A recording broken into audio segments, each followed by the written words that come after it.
안녕하십니까? 날씨가 많이 추워졌습니다.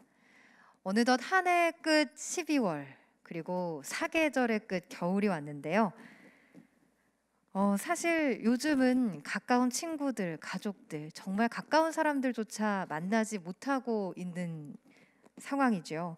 아쉬운 마음이 있는 것은 사실이지만 이런 때일수록 우리가 원래 가지고 있었던 것들에 대한 감사함을 생각하고 또 사랑하는 사람들과 더 애틋해지는 시간이 될 수 있지 않을까 하는 생각이 듭니다. 한 해가 간다고 생각하기보다는 우리에게 아직 남아있는 시간을 생각하면서 감사하는 마음으로 보내면 어떨까 하는 생각이 드는데요. 사실 코로나19 상황으로 다사다난하다는 말이 올해처럼 잘 어울리는 때는 없지 않나 하는 생각도 듭니다. 저희 행사 역시 코로나19로 인해서 많은 변화를 겪었는데요. 당초 50명 이내의 시상자 및 수상자와 함께 시상식을 이곳 현장에서 진행할 예정이었지만, 그리고 그 전 과정을 유튜브를 통해서 온라인으로 생중계할 예정이었지만, 주말 사이에 코로나19가 급격하게 확산이 되는 바람에 시상자 및 수상자를 현장에 모시기보다는 영상을 통해서 함께 소개하고 또 온라인 특별 강연으로 구성되는 전면 비대면 행사로 오늘 행사를 진행하게 됐습니다. 사실 행사의 모습은 바뀌었지만 이 코로나19 상황으로 인해서 비대면 콘텐츠 제작이 늘어나고 그로 인해서 문화 데이터와 공공 데이터도 더욱 주목받고 있는 요즘입니다. 이번 2020년 문화 데이터 경진대회 시상식 행사는 문화 데이터를 활용해서 또 다른 우리의 새로운 미래를 만들어 가시는 분들을 응원하고 격려하는 자리입니다. 매년 저희 행사는 문화데이터 경진대회 수상작은 물론 문화데이터 개방 우수기관에 대한 시상식과 함께 문화데이터 우수 활용 사례 발표와 관련 특별 강연으로 구성되어서 진행되어 왔는데요. 올해는 이렇게 온라인 생중계를 통해서 전면 비대면 행사로 여러분을 만나 뵙게 됐습니다. 이렇게 비대면 행사로 만나는 것은 정말 올해가 처음인데요. 아쉬운 점도 있지만 또 온라인으로 진행하게 되어서 더 많은 분들과 함께 할 수 있게 된 것이 아닌가 하는 생각을 해봅니다.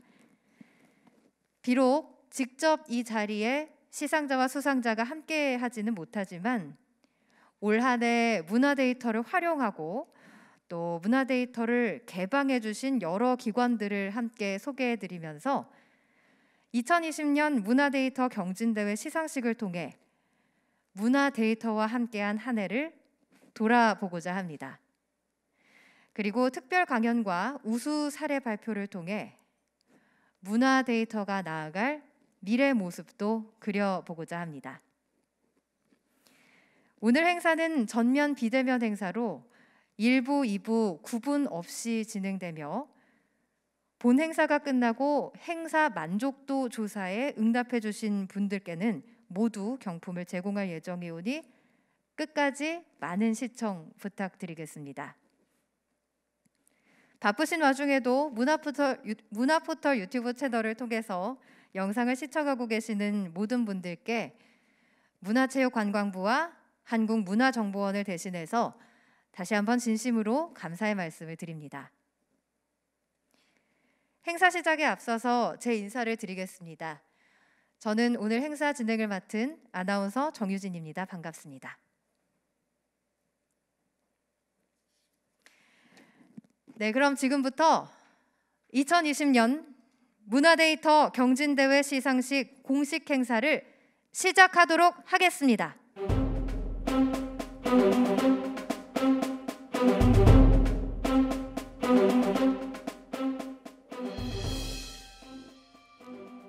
오늘 행사는 온라인 생중계로 진행되는 행사인 관계로 국민 의례는 생략하도록 하겠습니다. 시청자분들의 양해 부탁드립니다.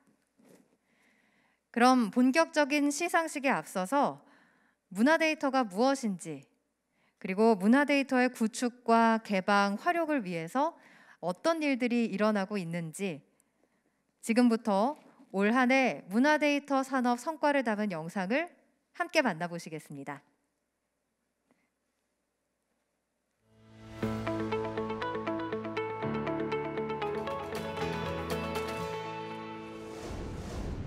아무래도 저희가 초기 스타트업이다 보니 상업적으로 사용할 수 있는 저작물들을 찾는데 어려움이 굉장히 많았습니다. 그런데 다행히도 마침 활용할 수 있는 공공문화 데이터 중에서 많은 예술작품과 국악기 음원이 있다는 것을 알게 되어 문화 데이터를 활용한 콘텐츠를 제작하게 되었습니다.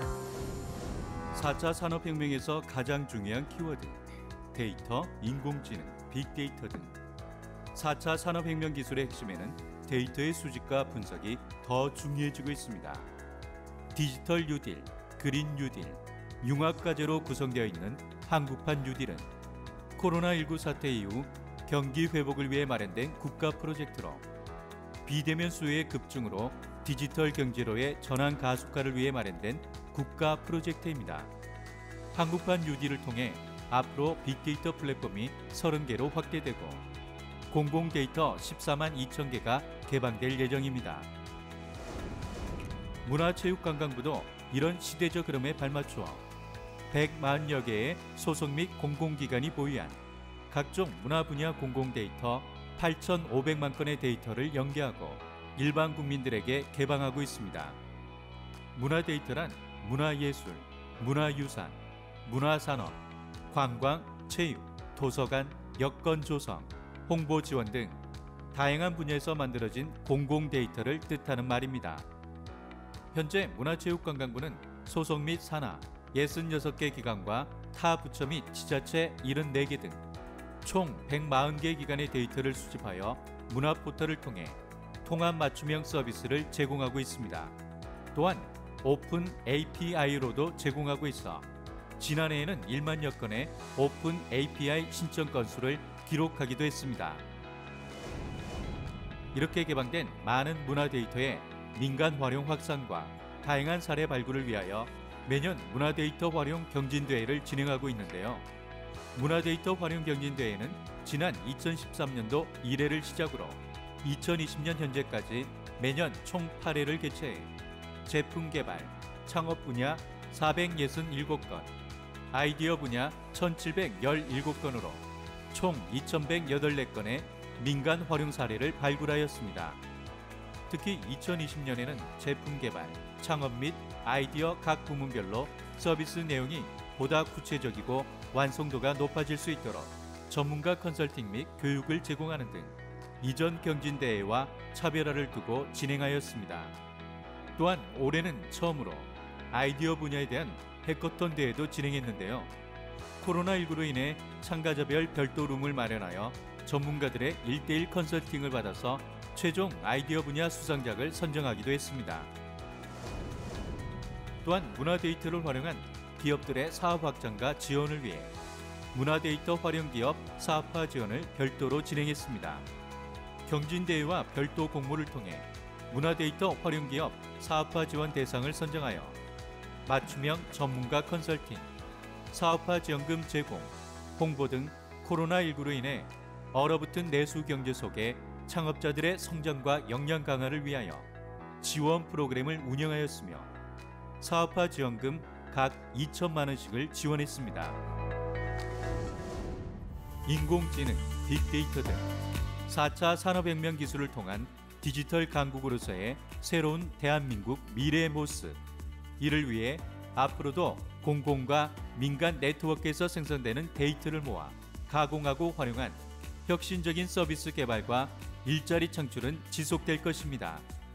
더 의미 있고 신뢰할 수 있는 문화 데이터를 구축, 개방, 연계, 확산할 수 있도록 문화체육관광부와 한국문화정보원은 지속적으로 노력해 나갈 것입니다.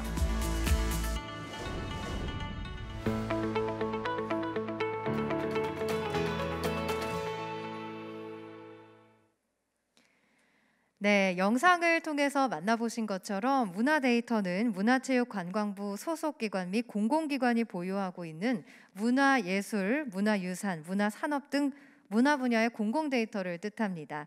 이 4차 산업혁명의 키워드 데이터라고 할 수 있겠죠. 이어서 2020년 문화데이터 경진대회 시상식의 인사말을 들어보는 순서를 가져보도록 하겠습니다. 오늘 행사가 비대면 행사인 관계로 인사 말씀 역시 이곳 무대가 아닌 다른 장소에서 한국문화정보원 홍희경 원장님께서 해주시도록 하겠습니다. 그럼 인사 말씀을 해주실 한국문화정보원 홍희경 원장님을 다 함께 만나보시죠. 안녕하십니까. 한국문화정보원 원장 홍희경입니다.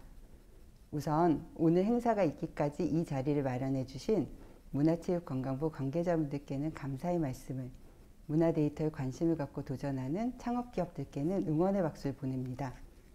그리고 문화데이터 경진대회를 통해 수상하시는 많은 분들께도 축하의 말씀을 드립니다. 오늘 원래 저희 행사는 문화데이터 경진대회 수상자들과 데이터 개발 우수기관들이 모여서 50명이 안 되는 소규모 시상식으로 현장에서 진행하려고 했습니다. 대신 많은 분들께서 행사의 내용을 함께 하시고 또 축하를 나누기 위해 모든 과정을 온라인 생중계로 준비하였습니다. 그런데 지금 코로나19가 급격하게 확산되는 상황이라서 오늘 행사는 부득이하게도 특별 강연과 우수 사례 발표 위주의 비대면 행사로 진행하고자 합니다. 오늘 행사에 문화데이터 경진대회 수상자분들을 모두 모시지 못해 아쉽지만 인터뷰 영상을 준비하였으니 올 한 해 어떤 제품과 기업들이 문화데이터를 잘 활용했는지 함께 보시며 응원과 격려의 박수 부탁드리겠습니다.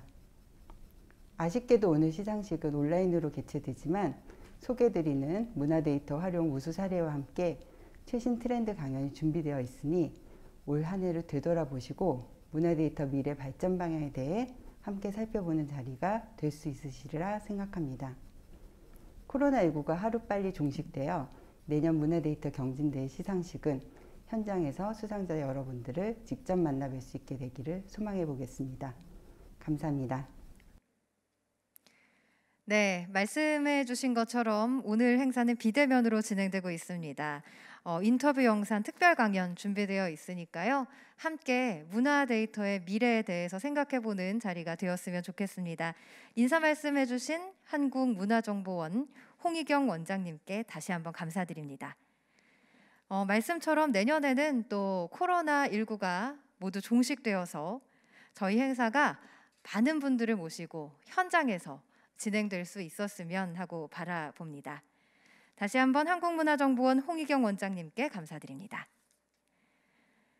네, 그럼 지금부터 2020년 문화데이터 경진대회 시상식을 시작하도록 하겠습니다. 아쉽게도 오늘 시상식은 코로나19로 인한 비대면 행사이기 때문에 현장의 시상자와 수상자를 모두 모시지는 못했습니다. 대신 문화데이터 경진대회 수상작을 영상으로 소개하고 또 수상기업의 소감까지 전하도록 하겠습니다. 그럼 먼저 문화데이터 경진대회 제품 창업 분야 특별상 수상작을 소개해드리겠습니다. 특별상은 주식회사 동네 서점입니다.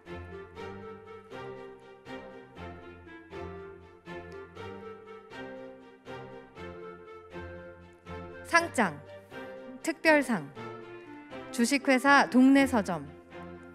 위 기업은 제8회 문화데이터 활용 경진대회에서 위와 같이 우수한 성적을 거두었으므로 감사와 격려의 마음을 담아 이 상을 드립니다. 2020년 12월 1일 한국관광스타트업협회 회장 배상민. 특별상 수상 기업에게는 한국관광스타트업협회장상과 함께 상금 100만 원이 수여됩니다.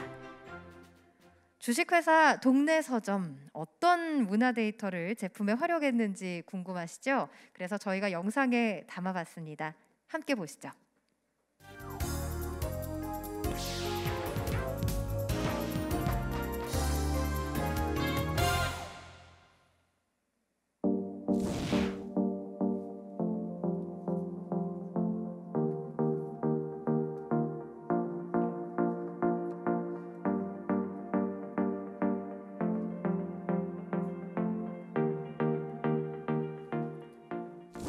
반갑습니다. 동네서점 지도 운영하는 남반장입니다.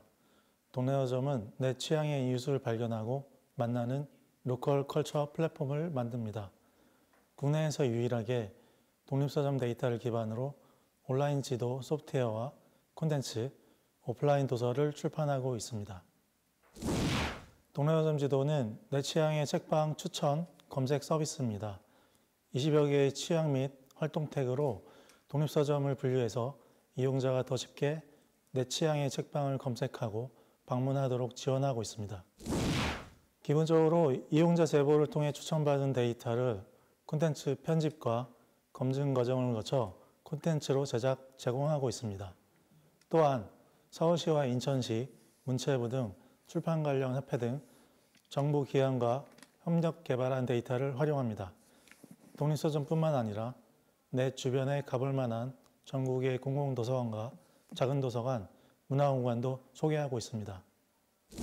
처음에는 모바일 자동 출판 앱을 개발하다가 독립출판에 관심을 가지게 되면서 동네서점 운영자분들과 만나게 됐는데요. 운영자분들이 독립출판물 서점을 쉽게 찾을 수 있는 모바일 앱이 있으면 좋을 것 같다고 해서 재미삼아 만들면서 시작이 됐습니다.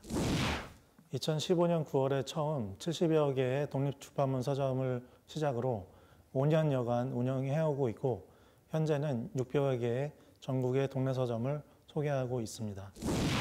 전국 동네서점의 독서 모임과 워크숍 등 활동을 소개하는 북클럽 서비스로 확장하려고 합니다. 우리의 이런 활동을 통해서 더 많은 사람이 자연스럽게 책은 지루한 것이 아니라 책은 즐거운 것으로 인식하도록 사람들의 라이프 스타일을 변화시키는 것이 우리의 최종 목표입니다. 네, 영상 잘 봤습니다. 이전에는 우리가 좋아하는 것을 찾기 위해서는 직접 발로 뛰어야 했다면 이렇게 주식회사 동네서점과 함께라면 좀 더 쉽게 우리가 좋아하는 것을 찾을 수 있지 않을까 하는 생각을 해봤습니다. 취향을 기반으로 한 독립서점 추천 검색 가이드. 앞으로 저도 주식회사 동네서점과 함께 내 취향과 같은 취향을 가진 이웃을 발견하고 또 함께 읽으면 좋은 책은 공유하도록 하겠습니다. 말씀하신 것처럼 더 많은 사람들이 책을 사랑하기를 바라면서 수상하신 주식회사 동네서점에 다시 한번 축하드립니다. 다음으로 소개해드릴 곳은 문화데이터 경진대회 제품 창업 분야 우수상을 수상한 기업입니다. 영화진흥위원회 위원장상인 우수상을 수상한 곳은 호인스 컴퍼니입니다. 상장, 우수상, 호인스 컴퍼니. 위 기업은 제8회 문화데이터 활용 경진대회에서 위와 같이 우수한 성적을 거두었으므로 감사와 격려의 마음을 담아 이 상을 드립니다. 2020년 12월 1일 영화진흥위원회 위원장 오석근.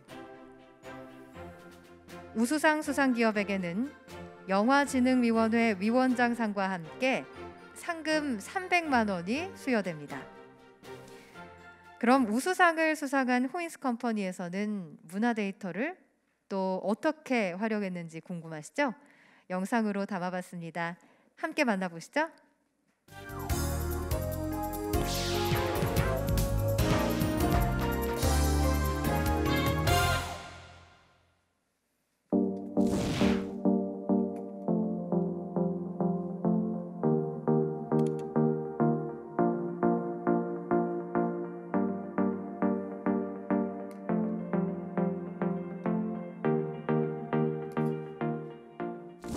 호인스 컴퍼니는 AI 기술을 활용해서 컨텐츠를 더 재미있고 편리하게 제작할 수 있는 기술을 연구하고 있습니다. 호인스 컴퍼니는 제주도에 위치한 스타트업 기업으로서 AI 기술을 활용한 전문가뿐만 아니라 보통 사람들도 쉽고 재미있게 컨텐츠를 기획하고 제작, 운영할 수 있는 서비스를 준비하고 있습니다. 컨텐츠 기획과 제작, 운영에 이르는 분야에서 AI 기술을 활용한 기술과 서비스를 연구하고 있습니다. 한국 전통예술을 활용한 이미지 필터 생성 기술, AI 기능을 활용한 VR, AR 편집 도구 등 전문가는 물론 보통 사람들도 더 쉽게 컨텐츠를 즐길 수 있는 것을 목표로 하고 있습니다. 한국 전통예술, 특히 그림 작품의 고화질 이미지와 작품 정보, 관람 정보 등의 문화 데이터를 활용하였습니다. AI 엔진을 통한 학습에는 고화질의 이미지가 필수적인데 문화 데이터를 통해 이와 같은 소스를 얻을 수 있었습니다. 제가 개인적으로 박물관 관람을 정말 좋아하는데 실제 보는 것도 좋지만 문화 데이터 정보의 가정이나 직장에서도 즐기고 관람할 수 있는 높은 수준의 정보들이 많았습니다. 코로나 시대에 이와 같은 정보를 이용해 직접 체험하고 활용할 수 있는 방법이 없을까 고민하다가 이번 아이템을 기획하게 되었습니다. 문화 데이터라고 하면 흔히 수만 개의 숫자, 텍스트의 집합 같은 딱딱하고 어려운 것으로 생각하기 쉽습니다. 처음에는 저도 그렇게 생각했습니다만 실제 문화 데이터를 하나씩 살펴보면 기술 개발이나 서비스 운영에 활용할 것들이 정말 많은 것 같습니다. 여러분들도 직접 접해보고 활용해 보시길 바랍니다. 요즘은 정말 다양한 컨텐츠가 정말 많습니다. 이와 같은 환경에서 보다 많은 사람들이 쉽고 편하고 빠르게 컨텐츠를 이용할 수 있게 되었습니다만 오히려 기술 수준이 높아지고 기능이 발전하면서 컨텐츠를 직접 계획하고 제작하기는 더 복잡하고 어려워진 것 같습니다. 저희는 AI 기술을 통해 보통 사람들도 더 쉽고 편리하게 다양한 컨텐츠를 직접 기획하고 제작할 수 있는 그런 서비스를 개발하는 것이 목표입니다. 네, 영상 잘 봤습니다. 호인스 컴퍼니에서는 국립중앙박물관 이뮤지엄에서 제공하는 한국 전통예술 소장품 정보와 또 이미지들을 활용했는데요. 우리의 전통예술이 이렇게 멋지게 활용될 수 있다는 게 참 놀랍습니다. 호인스 컴퍼니에서 일반인들도 콘텐츠를 기획하고 만들 수 있도록 한다고 하니까요. 더 기대가 되는데요. 앞으로도 더 많은 문화 데이터들이 활용되었으면 하고 바라봅니다. 우수상을 수상하신 호인스 컴퍼니 다시 한번 축하드립니다. 다음으로 소개해드릴 곳은 문화데이터 경진대회 제품 창업 분야 한국저작권위원회에서 수여하는 우수상을 받으실 팀 리액트입니다. 상장, 우수상, 팀 리액트. 위 기업은 제8회 문화데이터 활용 경진대회에서 위와 같이 우수한 성적을 거두었으므로 감사와 격려의 마음을 담아 이 상을 드립니다. 2020년 12월 1일 한국저작권위원회 위원장 임원선. 우수상 수상 기업에게는 한국저작권위원회 위원장상과 함께 상금 300만 원이 수여됩니다. 우수상을 수상한 팀 리액트에서는 문화 데이터를 어떻게 활용했을까요? 영상으로 함께 만나보시죠.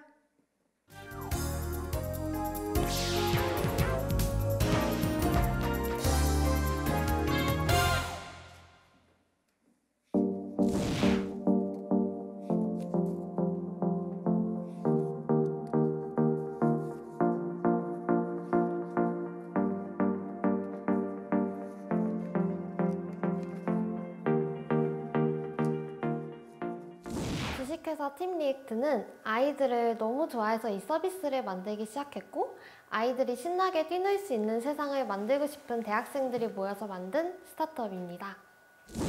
리액트 플레이 앱은 유아들이 가정에서도 즐겁게 신체 놀이를 할 수 있도록 지원하는 앱 서비스입니다. 지친 부모님들을 대신하여 아이들이 집에서도 신체 에너지를 방출하고 또 놀이하면서 자연스러운 학습이 가능한 콘텐츠를 제공합니다. 팀 리액트에서 활용한 문화 데이터는 한국문화예술진흥원의 아르테 라이브러리, 그리고 한국문화예술위원회의 미술작가 500인, 국립국악원의 국악기 디지털 음원을 사용해서 콘텐츠를 제작했고요. 국립국악원과 국악아카이브에서 국악기 디지털 음원과 360도 국악기 이미지 체험 자료를 활용해서 특히 콘텐츠를 만들고 있습니다. 저희가 만든 콘텐츠 예시로는 동물의 사육자 콘텐츠랑 개미와 배짱이 콘텐츠 같은 것들이 있고요. 그 안에서 아이가 직접 주인공이 돼서 악기 연주를 통해 개미를 도와주거나 타악기를 치면서 동물의 사육자 음원을 재가공하는 그런 콘텐츠들을 제작했습니다. 유아 교육 과정인 누리 과정과 연계하여 예술 작품을 활용한 콘텐츠를 기획 중이었는데요. 아무래도 저희가 초기 스타트업이다 보니 상업적으로 활용할 수 있는 저작물들을 찾는데 어려움이 많았습니다. 마침 다행히도 활용할 수 있는 공공문화 데이터 중에서 많은 예술 작품과 국악기 음원이 있다는 것을 알게 되어 문화 데이터를 활용한 콘텐츠를 제작하게 되었습니다. 이번 경진대회를 통해서 활용할 수 있는 양질의 자료의 공공저작물과 문화 데이터가 생각보다 많다는 것을 알게 되었습니다. 일반 대중들에게 공개되어 있는 자료들이 많으니 문화예술 관련 사업을 하는 다른 기업에서도 잘 활용하면 경진대회뿐만 아니라 콘텐츠나 서비스에 적절하게 활용했을 때 정말 좋은 결과물이 있을 것이라고 생각합니다. 팀 리액트는 다음 달 중으로 앱 출시 사전 예약 이벤트와 베타 버전 서비스 런칭을 앞두고 있습니다. 또 이어서 정식 서비스까지 빠르게 오픈 예정이니까요. 많은 관심 부탁드립니다. 또한 저희는 앱 서비스뿐만이 아니라 오프라인 유아 놀이 서비스까지 확장하여 모든 아이들이 건강하고 즐겁게 놀이할 수 있는 세상을 만드는 것이 저희의 최종 목표이자 비전입니다. 앞으로도 저희 팀 리액트 잘 지켜봐 주시면 감사하겠습니다.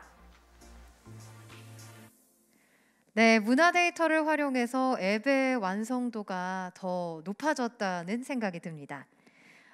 문화 데이터를 활용해서 AR 유아 신체놀이 콘텐츠를 만들어낸다는 게 참 신기할 따름인데요. 아이들이 참 좋아할 것 같습니다. 우수상을 수상하신 팀 리액트에게 다시 한번 축하의 말씀 드립니다. 다음으로 소개해드릴 문화 데이터 경진대회 제품 창업 분야 마지막 우수상 수상 기업입니다. 한국문화예술위원회 위원장상을 수상한 곳은 핑크입니다. 상장, 우수상, 핑크. 위 기업은 제8회 문화데이터 활용 경진대회에서 위와 같이 우수한 성적을 거두었으므로 감사와 격려의 마음을 담아 이 상을 드립니다. 2020년 12월 1일 한국문화예술위원회 위원장 박종관. 우수상 수상 기업에게는 한국문화예술위원회 위원장상과 함께 상금 300만 원이 수여됩니다. 그럼 우수상을 수상한 핑크의 제품을 지금 바로 영상으로 만나보시죠.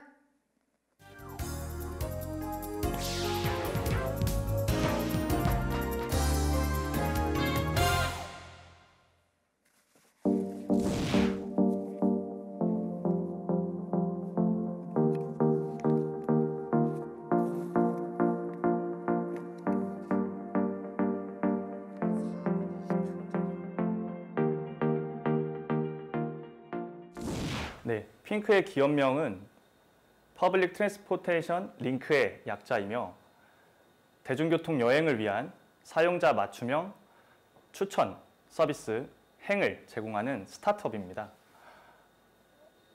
여행을 계획하는 데 있어서 수많은 의사결정을 해야 하는 만큼 많은 정보를 탐색하고 비교해야 하지만 그런 관점에서 무엇을 타고 어떻게 이동할지에 대한 문제는 가장 어렵고 지루한 과정이라고 할 수 있겠습니다. 저희 핑크는 이러한 문제점들을 해결하고 대중교통 여행의 계획에서부터 이동까지 여행답게 만들 수 있는 서비스를 기획하고 있습니다. 2019년 6월에 설립되어서 함께하고 있는 인원 모두 석사급 이상의 인력으로 구성되어 있으며 2019년 예비 창업 패키지 2020 초기 관광 벤처에 선정되면서 사업성을 인정받은 바 있습니다. 핑크의 주요 서비스인 행은 사용자, 관광지, 대중교통 데이터로 구성된 대중교통 여행 빅데이터 기반의 사용자 맞춤형 추천 서비스입니다. 주요 내용은 총 3가지로 말씀드릴 수 있을 것 같은데 첫 번째는 사용자 맞춤형 관광지 및 관광 코스 추천입니다. 두 번째는 사용자가 원하는 다수의 관광지에 대해서 대중교통 여행 빅데이터와 특허 출원된 알고리즘을 기반으로 대중교통 여행 최적 경로를 추천해 줍니다. 마지막으로 세 번째 기능은 이렇게 계획된 경로들을 함께 여행하는 여행객과 혹은 다른 여행객들에게 자유롭게 공유할 수 있는 기능입니다. 핑크는 자체적으로 대중교통 여행 빅데이터를 구축해 나가고 있지만 기본적으로 문화 데이터에 해당하는 관광 투어 API 또 대중교통 공공 데이터 API 등이 기반이 되었습니다. 특히 관광공사에서 가지고 있는 투어 API는 70여만 건 이상의 관광정보, 여행 정보를 가지고 있으며 그 중에서도 관광지 유형, 규모, 공공 편익시설 유무 등을 특별히 더 많이 활용하게 되었습니다. 네, 저희의 서비스가 데이터 기반에서 제공되는 사용자 맞춤형 추천 서비스이기 때문에 자연스럽게 공공 데이터를 기본적으로 조사하고 분석하게 되었으며 구성 인력들 대부분이 데이터 전문가에 준하는 인력들이기 때문에 기본적으로 공공 데이터를 활용하게 되었습니다. 문화 데이터를 포함해서 공공 데이터가 지금은 상당히 많이 공개되어 있는 것을 많은 사람들이 알고 있을 것입니다. 그렇지만 본인이 원하는 데이터를 알게 되었다고 하더라도 공공 데이터상에서 찾기 힘들 수도 있고 찾았다고 하더라도 기대에 부응하지 못할 수도 있습니다. 하지만 오히려 이런 부분에서 시장을 발굴할 수 있다고 저는 생각하고 있으며 원하는 데이터를 찾았다고 하더라도 해당 데이터를 단순히 디스플레이만 하는 것이 아니라 분석하고 다른 데이터와 융합해서 더 나은 인사이트를 발굴하는 것도 중요하다고 생각합니다. 지역 관광 서비스 공급자와 이를 소비하는 여행객들이 함께하는 스마트 대중교통 여행 플랫폼으로 성장해 나가는 것이 최종 목표입니다. 대한민국 대중교통 여행 문화와 행문화를 확산시킬 수 있을 만큼의 영향력을 가질 것이며 행 로고만 보더라도 여행의 두근거림을 느낄 수 있도록 최선을 다해서 노력해 나갈 것입니다. 네, 빅데이터를 기반으로 해서 여행지 코스를 구성할 수 있다는 게 참 인상적으로 느껴집니다. 저도 여행을 갈 때 여행지 코스를 짜고 또 뭘 타고 가고 이런 걸 생각하는 게 가장 힘들고 귀찮게 느껴지곤 했는데요. 그런 경험 다들 있으실 것 같습니다. 핑크와 함께라면 더 간편하고 빠르고 효율적으로 여행을 구성하고 계획할 수 있지 않을까 하는 생각이 듭니다. 말씀하신 것처럼 원하는 데이터를 활용해서 그걸 융합하고 창조하는 과정은 이제 우리의 몫이 아닐까 하는 생각이 드는데요. 우수상을 수상하신 핑크팀에게 다시 한번 축하의 말씀을 드립니다. 이번에는 최우수상을 소개해드리겠습니다. 국민체육진흥공단에서 수여하는 문화데이터 경진대회 제품 창업 분야 최우수상 수상기업은 푸드컬처랩입니다. 상장 최우수상 푸드컬처랩. 위 기업은 제8회 문화데이터 활용 경진대회에서 위와 같이 우수한 성적을 거두었으므로 감사와 격려의 마음을 담아 이 상을 드립니다. 2020년 12월 1일 국민체육진흥공단 이사장 조재기. 최우수상 수상 기업에게는 국민체육진흥공단 이사장상과 함께 상금 500만 원이 수여됩니다. 푸드컬처랩은 문화데이터를 또 어떻게 활용했을까요? 궁금하시죠? 마찬가지로 영상에 담아봤습니다. 함께 만나보시죠.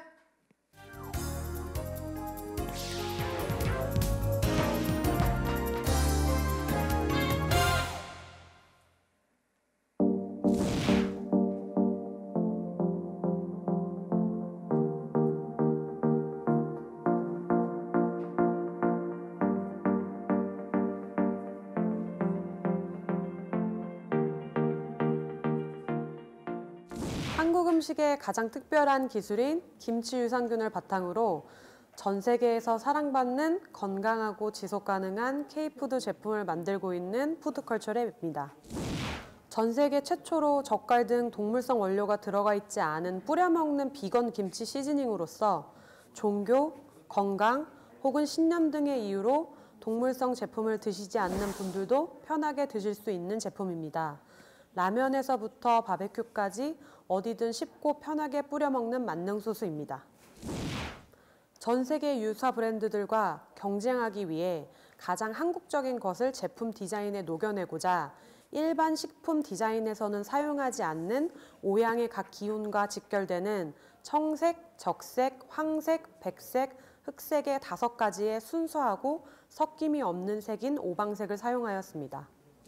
전 세계에서 사랑받는 K-팝 스타들이 한복을 입으면서 한국적인 미를 알리기 시작했고 저희 회사의 근간인 가장 한국적인 것이 세계적인 것이라는 생각으로 공공 저작물 사용 방안을 알아보기 시작했습니다. 우선 해외에서 한 번도 본 적 없는 색감을 사용하여 디자인을 하다 보니 해외분들의 눈을 단번에 사로잡았고 디자인만 보고 한국 제품이라는 것을 알아보며 디자인적인 부분에 극찬을 많이 받았습니다. 앞으로도 많은 분들의 우리나라의 고유의 공공 저작물을 활용하여 세계에선 사랑받는 많은 브랜드들이 생겨나길 기대합니다.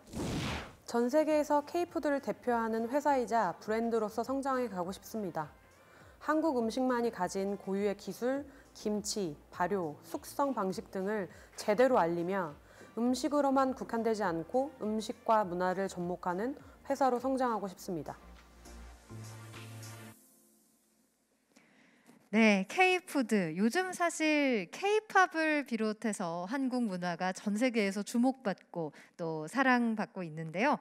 K푸드 그중에서도 김치를 세계 앞으로 어떻게 얼마나 많이 알릴 수 있을지 기대가 됩니다. 푸드컬처랩이 전 세계적으로 한국의 김치를 널리 알릴 수 있었으면 좋겠고요. 김치가 우리나라뿐 아니라 전 세계 누구나에게 사랑받는 식품이 되었으면 좋겠습니다. 가장 한국적인 것이 가장 세계적이다라는 말이 더 와닿는 것 같은데요. 말씀하신 것처럼 K푸드를 대표하는 기업이 되시기를 바라겠습니다. 다시 한번 축하드립니다. 이번에는 국립중앙도서관에서 드리는 문화데이터 경진대회 제품 창업 분야 최우수상 수상작입니다. 최우수상 수상기업은 주식회사 플라이북입니다. 상장 최우수상 플라이북. 위 기업은 제8회 문화데이터 활용 경진대회에서 위와 같이 우수한 성적을 거두었으므로 감사와 격려의 마음을 담아 이 상을 드립니다. 2020년 12월 1일 국립중앙도서관장 서혜란. 최우수상 수상기업에게는 국립중앙도서관 상장과 함께 상금 500만 원이 수여됩니다. 플라이북은 또 어떤 문화 데이터를 어디에 어떻게 활용했을까요? 궁금하시죠? 화면으로 만나보시죠.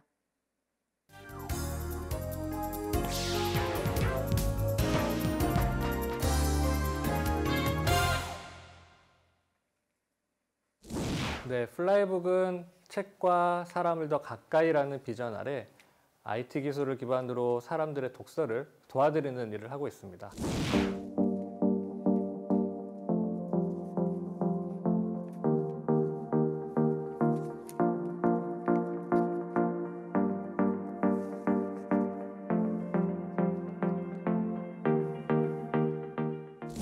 네, 플라이북은 현재 3가지의 서비스를 운영을 하고 있습니다. 2014년 독서를 새롭게 시작하고 싶어하는 사람들 또는 책을 고르는 걸 어려워하는 사람들을 위해 지금 나에게 꼭 필요한 책을 발견할 수 있고 책을 좋아하는 사람들과 함께 소통할 수 있는 그런 도서 커뮤니티 앱을 출시를 하였고요. 현재 6년째 운영을 하고 있습니다. 그리고 이후 매달 꾸준히 책을 읽고 싶어하는 분들을 위해 도서 정기구독 멤버십 플라이북 플러스를 런칭을 하였고요. 최근 도서관 이용자분들에게 책을 골라드리는 AI 도서 추천 키오스크 플라이북 스크린을 출시를 하여 현재 전국 공공도서관에 도입이 되고 있습니다. 네, 저희가 책을 다루는 서비스를 운영하다 보니 도서 관련 데이터들을 많이 활용을 하였습니다. 매년 수만 종의 신간이 출간되고 있는데요. 그래서 저희는 문화 데이터에서 제공하는 도서 정보 데이터를 주로 사용을 하였고 또한 사람들이 저희 서비스를 통해서 책을 실제 대여할 수 있도록 주변 공공도서관에 대한 정보 또는 도서 대출 정보에 대한 데이터를 제공받고 있습니다. 국립중앙도서관에서 많은 도움을 주셨습니다. 처음 저희 서비스의 취지와 그리고 비전에 공감을 해주셨고 그래서 저희가 필요한 도서 정보와 실시간 대출 정보 등의 서비스에 필요한 데이터들을 실제 API 형태로 제공을 해주셨고, 이를 통해서 저희 서비스 이용자들의 독서 경험에 많은 도움을 받게 되었습니다. 앞서 말씀드린 바와 같이 문화 데이터를 활용하고 싶은 기업이라면 기존에 제공하는 데이터들 뿐만 아니라 혹시 서비스에 추가적으로 더 필요한 데이터들이 있다면 그 서비스의 목적과 그 필요한 데이터를 함께 요청을 해서 같이 만들어 나간다고 생각을 해도 좋을 것 같습니다. 저희 플라이북은 설립 취지와 같이 앞으로도 조금이나마 사람들이 책과 더 가까워지는 세상을 만드는 것이 목표입니다.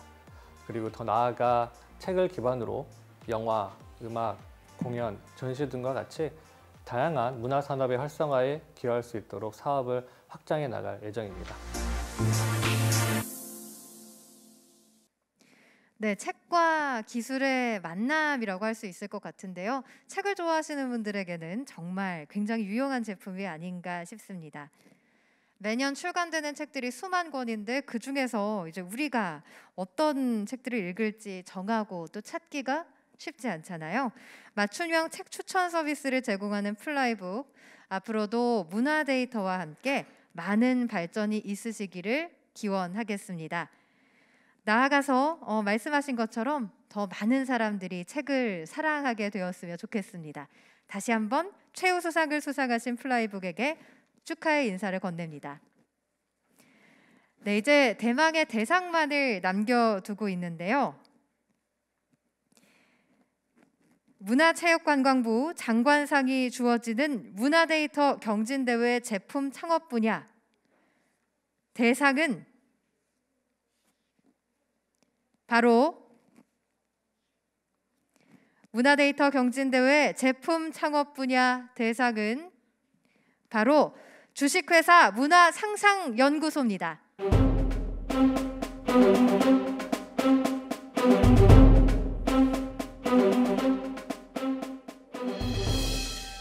상패, 대상, 제품 개발 창업 부문 문화상상연구소.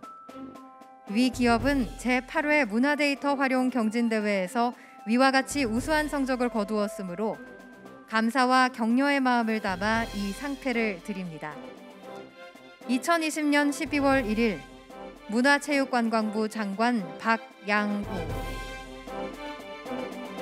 네, 영예 대상을 수여하신 기업에게는 문화체육관광부 장관상과 함께 상금 1,000만 원이 수여되는데요. 문화상상연구소의 제품을 지금 바로 영상으로 만나보시겠습니다.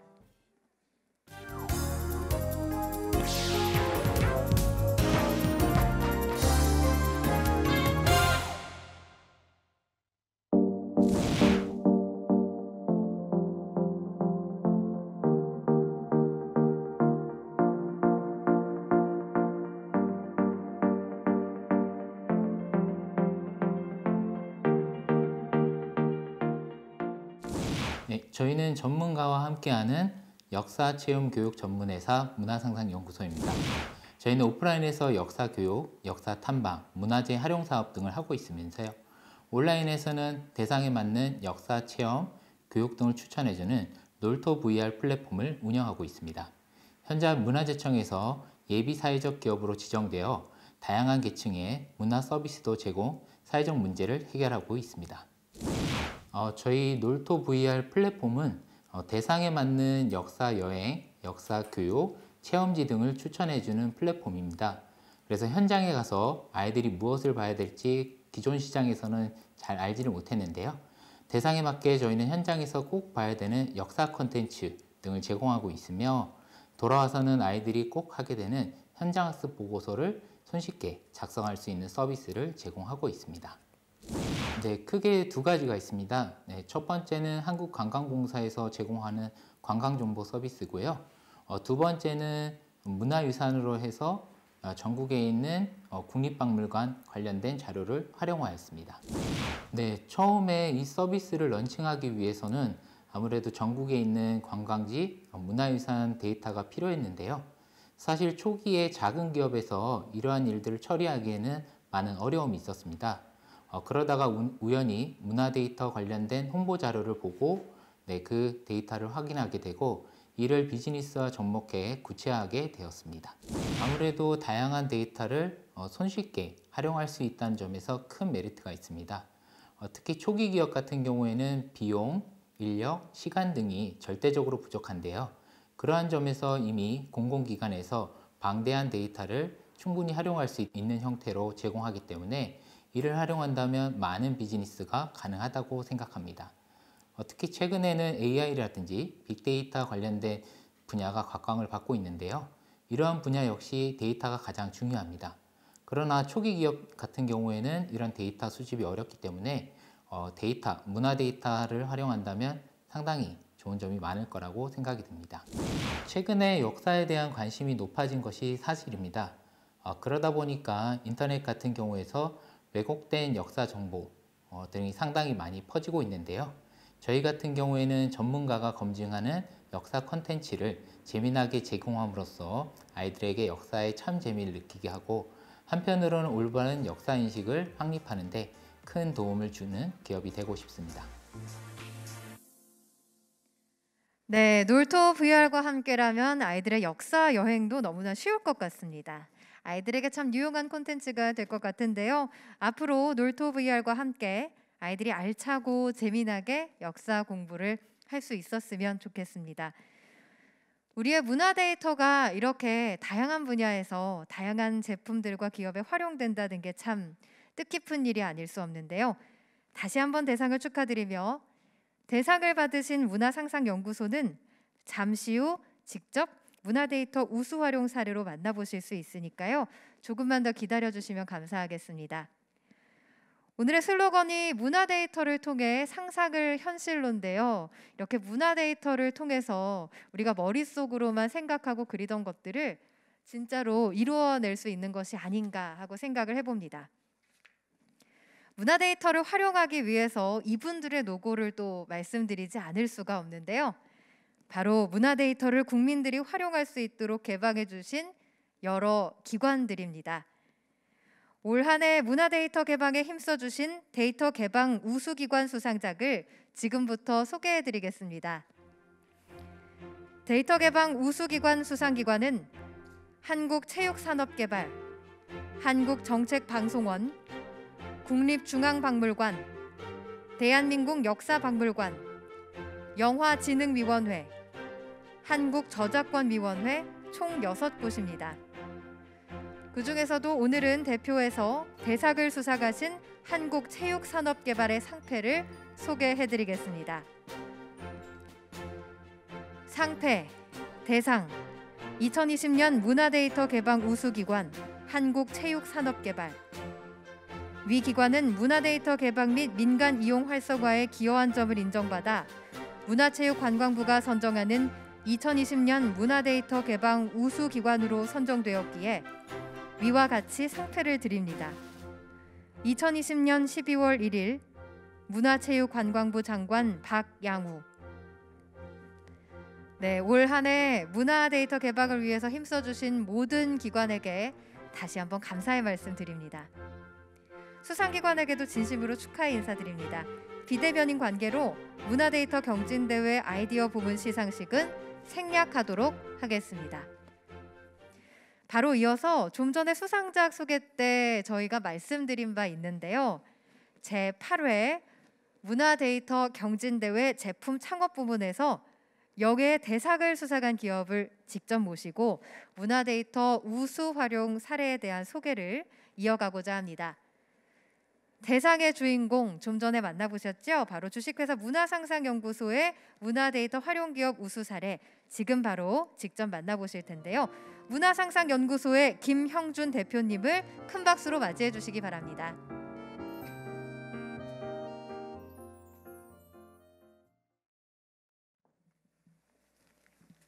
안녕하십니까. 방금 소개받은 주식회사 문화상상연구소 대표 김영준입니다. 사실 본 자리가 상당히 저에게는 크게 와닿는데요. 제가 처음에 창업을 하고 어떻게 사업을 영위할까 하는 상당히 고민이 많았는데 오늘 이 자리에서 큰 상과 좋은 기회를 주셔서 대단히 감사합니다. 사실 이 발표를 준비하면서 제가 아이디어를 구체화하는 과정에서 문화 데이터가 없었다면 과연 가능했을까 하는 생각을 다시금 하는 계기가 되었습니다. 발표에 앞서서 저희 서비스에 대한 소개 영상부터 보시도록 하겠습니다. 학교를 가지 않는 휴일마다 많은 부모들은 어떻게 하면 아이들과 알차게 보낼 수 있을까 고민을 합니다. 이왕이면 교과서에 나오거나 아이들이 꼭 가봐야 하는 역사체험 학습 장소를 찾아보지만 교육을 위한 여행 정보를 찾는다는 게 쉽지 않을 뿐만 아니라 서울로 갈지, 부산으로 갈지, 걸어서 갈지, 자동차를 타고 갈지, 당일치기로 갈지, 1박 2일로 갈지 알아보고 검색하고 물어보는 일을 수없이 반복해야 합니다. 놀토 앱이라면 어떨까요? 아이들의 간단한 정보만을 입력하면 대상에 맞게 역사체험 여행지 안내는 물론 초, 중 등 교과서에 나오는 역사여행 코스 추천까지 한 번에 역사 전문가의 생생한 코치로 실감나는 역사 공부가 가능하고 체험학습 전 알아두면 좋은 지식과 정보, 현장에서 꼭 살펴봐야 할 내용을 아이들의 눈높이에 맞게 제공합니다. 또한 앱 속의 VR 체험을 통해 역사여행 현장을 미리 경험하고 다녀온 여행 장소를 다시 한번 추억할 수 있는 시간을 선사합니다. 주변 볼거리와 근처 맛집을 꼼꼼하게 챙긴 놀토는 체험학습 후 현장 보고서 작성까지 척척. 놀토는 교과서보다 쉽고 여느 여행보다 즐겁습니다. 역사 탐방은 놀토와 함께. 네, 발표 시작하겠습니다. 사실 제가 처음부터 이 서비스를 시작했던 것은 아닙니다. 저는 오프라인에서 전문가와 함께하는 역사 교육, 체험으로 창업을 하였습니다. 그런 창업을 하면서 다양한 시장들의 니즈를 충족하게 되고자 본 서비스를 만들게 되었습니다. 저희가 기존에 하던 서비스는 교과서 연계 역사 탐방입니다. 현재 같은 경우에 박물관이라든지 역사 유적지에 가면 많은 사람들이 선생님을 따라서 많이 활동을 하는데요. 그런 부분에서 저희가 시작을 하였습니다. 그 이후에는 기업에서 요즘에는 그냥 노는 것이 아니라 가족들과 혹은 특별한 여행을 떠나기를 원했습니다. 그래서 저희가 그동안 쌓아왔던 노하우를 바탕으로 바로 기업 연수 및 가족여행 프로그램을 진행해 왔습니다. 그러다가 최근에는 문화재라는 공간이 기존에는 보존에 치중했다면 최근에는 활용이라는 측면에 가장 강조가 되어 왔습니다. 이에 저희가 그동안 축적했던 컨텐츠를 바탕으로 문화재 활용 교육 프로그램 등을 진행해 왔습니다. 이러한 프로그램을 진행하다 보니까 주변에 있는 학부모님부터 이런 얘기를 많이 들었습니다. 우리 아이가 초등학교 3학년인데 어디를 가면 좋을지, 가서는 무엇을 봐야 될지 도통 모른다는 거였습니다. 기존 시장에선 이렇게 아이들이 원하는 장소가 어디이고 가서는 무엇을 봐야 될지 하는 그러한 시장에 대한 충족이 없었던 것입니다. 그러한 시장의 니즈를 파악하여 저희 서비스가 런칭이 되었습니다. 저희 서비스는 크게 3단계로 구분이 되어 있습니다. 가입 시 나이를 입력하게 되면 학년에 맞는 적기적인 추천을 해줍니다. 그리고 추천을 받아 현장에 가게 될 경우 현장에서 꼭 봐야 되는 컨텐츠들이 열리게 됩니다. 필수 관람 요소, 교육, 체험 등 다양한 것들이 열리게 됩니다. 그리고 요즘 아이들이 현장학습 갔다 온 이후에 꼭 하게 되는 현장학습 보고서를 만들 수 있게 구성이 되어 있습니다. 저희 서비스 같은 경우에는 바로 현장에서 보는 콘텐츠들이 다음과 같습니다. 현장에서 아이들이 손쉽게 이해할 수 있는 캐릭터와 동영상, 이미지 등을 결합하여 다음과 같은 영상들이 제공됩니다. 이러한 콘텐츠들은 모두 문화 데이터를 활용을 했습니다. 구체적으로 문화 데이터 같은 경우에는 다음과 같이 문화유산 데이터를 활용하였습니다. 전국의 산지에 있는 다양한 문화유산 정보를 활용하여서 저희가 이것을 컨텐츠화하고 제공을 하였습니다. 추가적으로는 전국에 있는 다양한 관광지 정보들을 모았습니다. 사실 이 관광지 정보를 개인 또는 스타트업이 모은다는 것은 상당히 어려운데요. 이런 것들을 저희가 문화 데이터를 활용해서 모을 수가 있었습니다. 저희가 문화 데이터를 활용하면서 과연 우리에게 얼마나 큰 이익을 줬을까 하고 계산을 해봤는데요. 우리나라 같은 경우에 지자체가 약 244개 정도가 있었습니다. 1인 기준으로 하루에 데이터를 수집 및 정리하는데 10건 내외 정도가 평균적으로 소요가 되었습니다. 물론 지자체별로 컨텐츠 양이 다르기 때문에 소요 기간은 상이할 수도 있습니다. 이러한 과정을 하다 보니까 약 100일 이상의 데이터를 수집하고 정리하는 과정이 필요하다는 것을 알게 되었습니다. 이를 다시 인건비로 환산하다 보니까 2인 기준의 인건비가 발생했으며 약 1,000만 원 이상의 경비가 절감되는 효과를 거두었습니다. 물론 이것은 인건비적인 부분이긴 하지만 그 외에도 수많은 분야에서 문화 데이터를 활용해서 저희가 많은 경제적인 효과를 누렸다고 할 수가 있습니다. 이 데이터는 단순하게 거기서 그친 것이 아니었습니다. 저희는 이 데이터를 활용해서 유적지별 게임, 그리고 현장에서 바로 체험할 수 있는 혹은 문화 행사 등을 실시간으로 제공하는 서비스까지 함께 결합하게 되었습니다. 최근에는 저희가 이 코로나19로 인해서 현장 방문이 어렵다는 시장의 니즈를 파악해서 문화재를 활용한 VR 서비스를 추가적으로 탑재하였습니다. 사실 아이들이다 보니까 한 번의 여행으로 모든 것을 기억하기는 어렵습니다. 특히 우리가 문화재를 보러 간다 했을 때 대부분 들어가지 마세요 혹은 사라지는 문제가 상당히 많이 있었습니다. 이에 아이들 같은 경우에는 이러한 문화재를 이해하는데 많은 어려움이 있다는 것을 알게 되었습니다. 이에 VR 기술을 이용해서 아이들이 직접 현장에 가지 않아도 바로 문화재를 실감할 수 있는 그러한 서비스를 추가하게 되었습니다. 저희 같은 경우에는 궁극적으로 아이들에게 역사의 참 재미를 통한 문화재의 가치를 느끼게 하는 것입니다. 사실 여기 앞에 보이는 화면은 저희 컨텐츠 중 하나를 갖고 온 겁니다. 대부분 이 사진을 보게 되면 이 사람은 누구입니다. 이 사람은 어떠한 훌륭한 일을 했습니다 하는 이야기를 많이 하게 됩니다. 그런데 가만히 보면요, 바로 눈이 사팔뜨기입니다. 조선시대에는 대부분의 사람들이 의학기술이 발달하지 못해 사팔뜨기로 사는 경우가 대부분이었습니다. 심지어 왕조차도 사팔뜨기로 살았습니다. 이러한 재미난 역사 속 이야기, 그걸 통해서 우리 아이들 혹은 성인들에게 우리 문화재의 진정한 가치를 알리는 것이 저희 놀토 플랫폼의 궁극적인 목적이라고 할 수가 있습니다. 저희 문화상상연구소는 그동안 역사의 진정한 재미를 통해 아이들의 올바른 역사인식을 주는 데 주력해 왔습니다. 그리고 그것이 궁극적으로 놀토 서비스로 구체화되었습니다. 앞으로 놀토 서비스의 힘찬 도약, 많은 응원과 관심 부탁드리겠습니다. 대단히 감사합니다.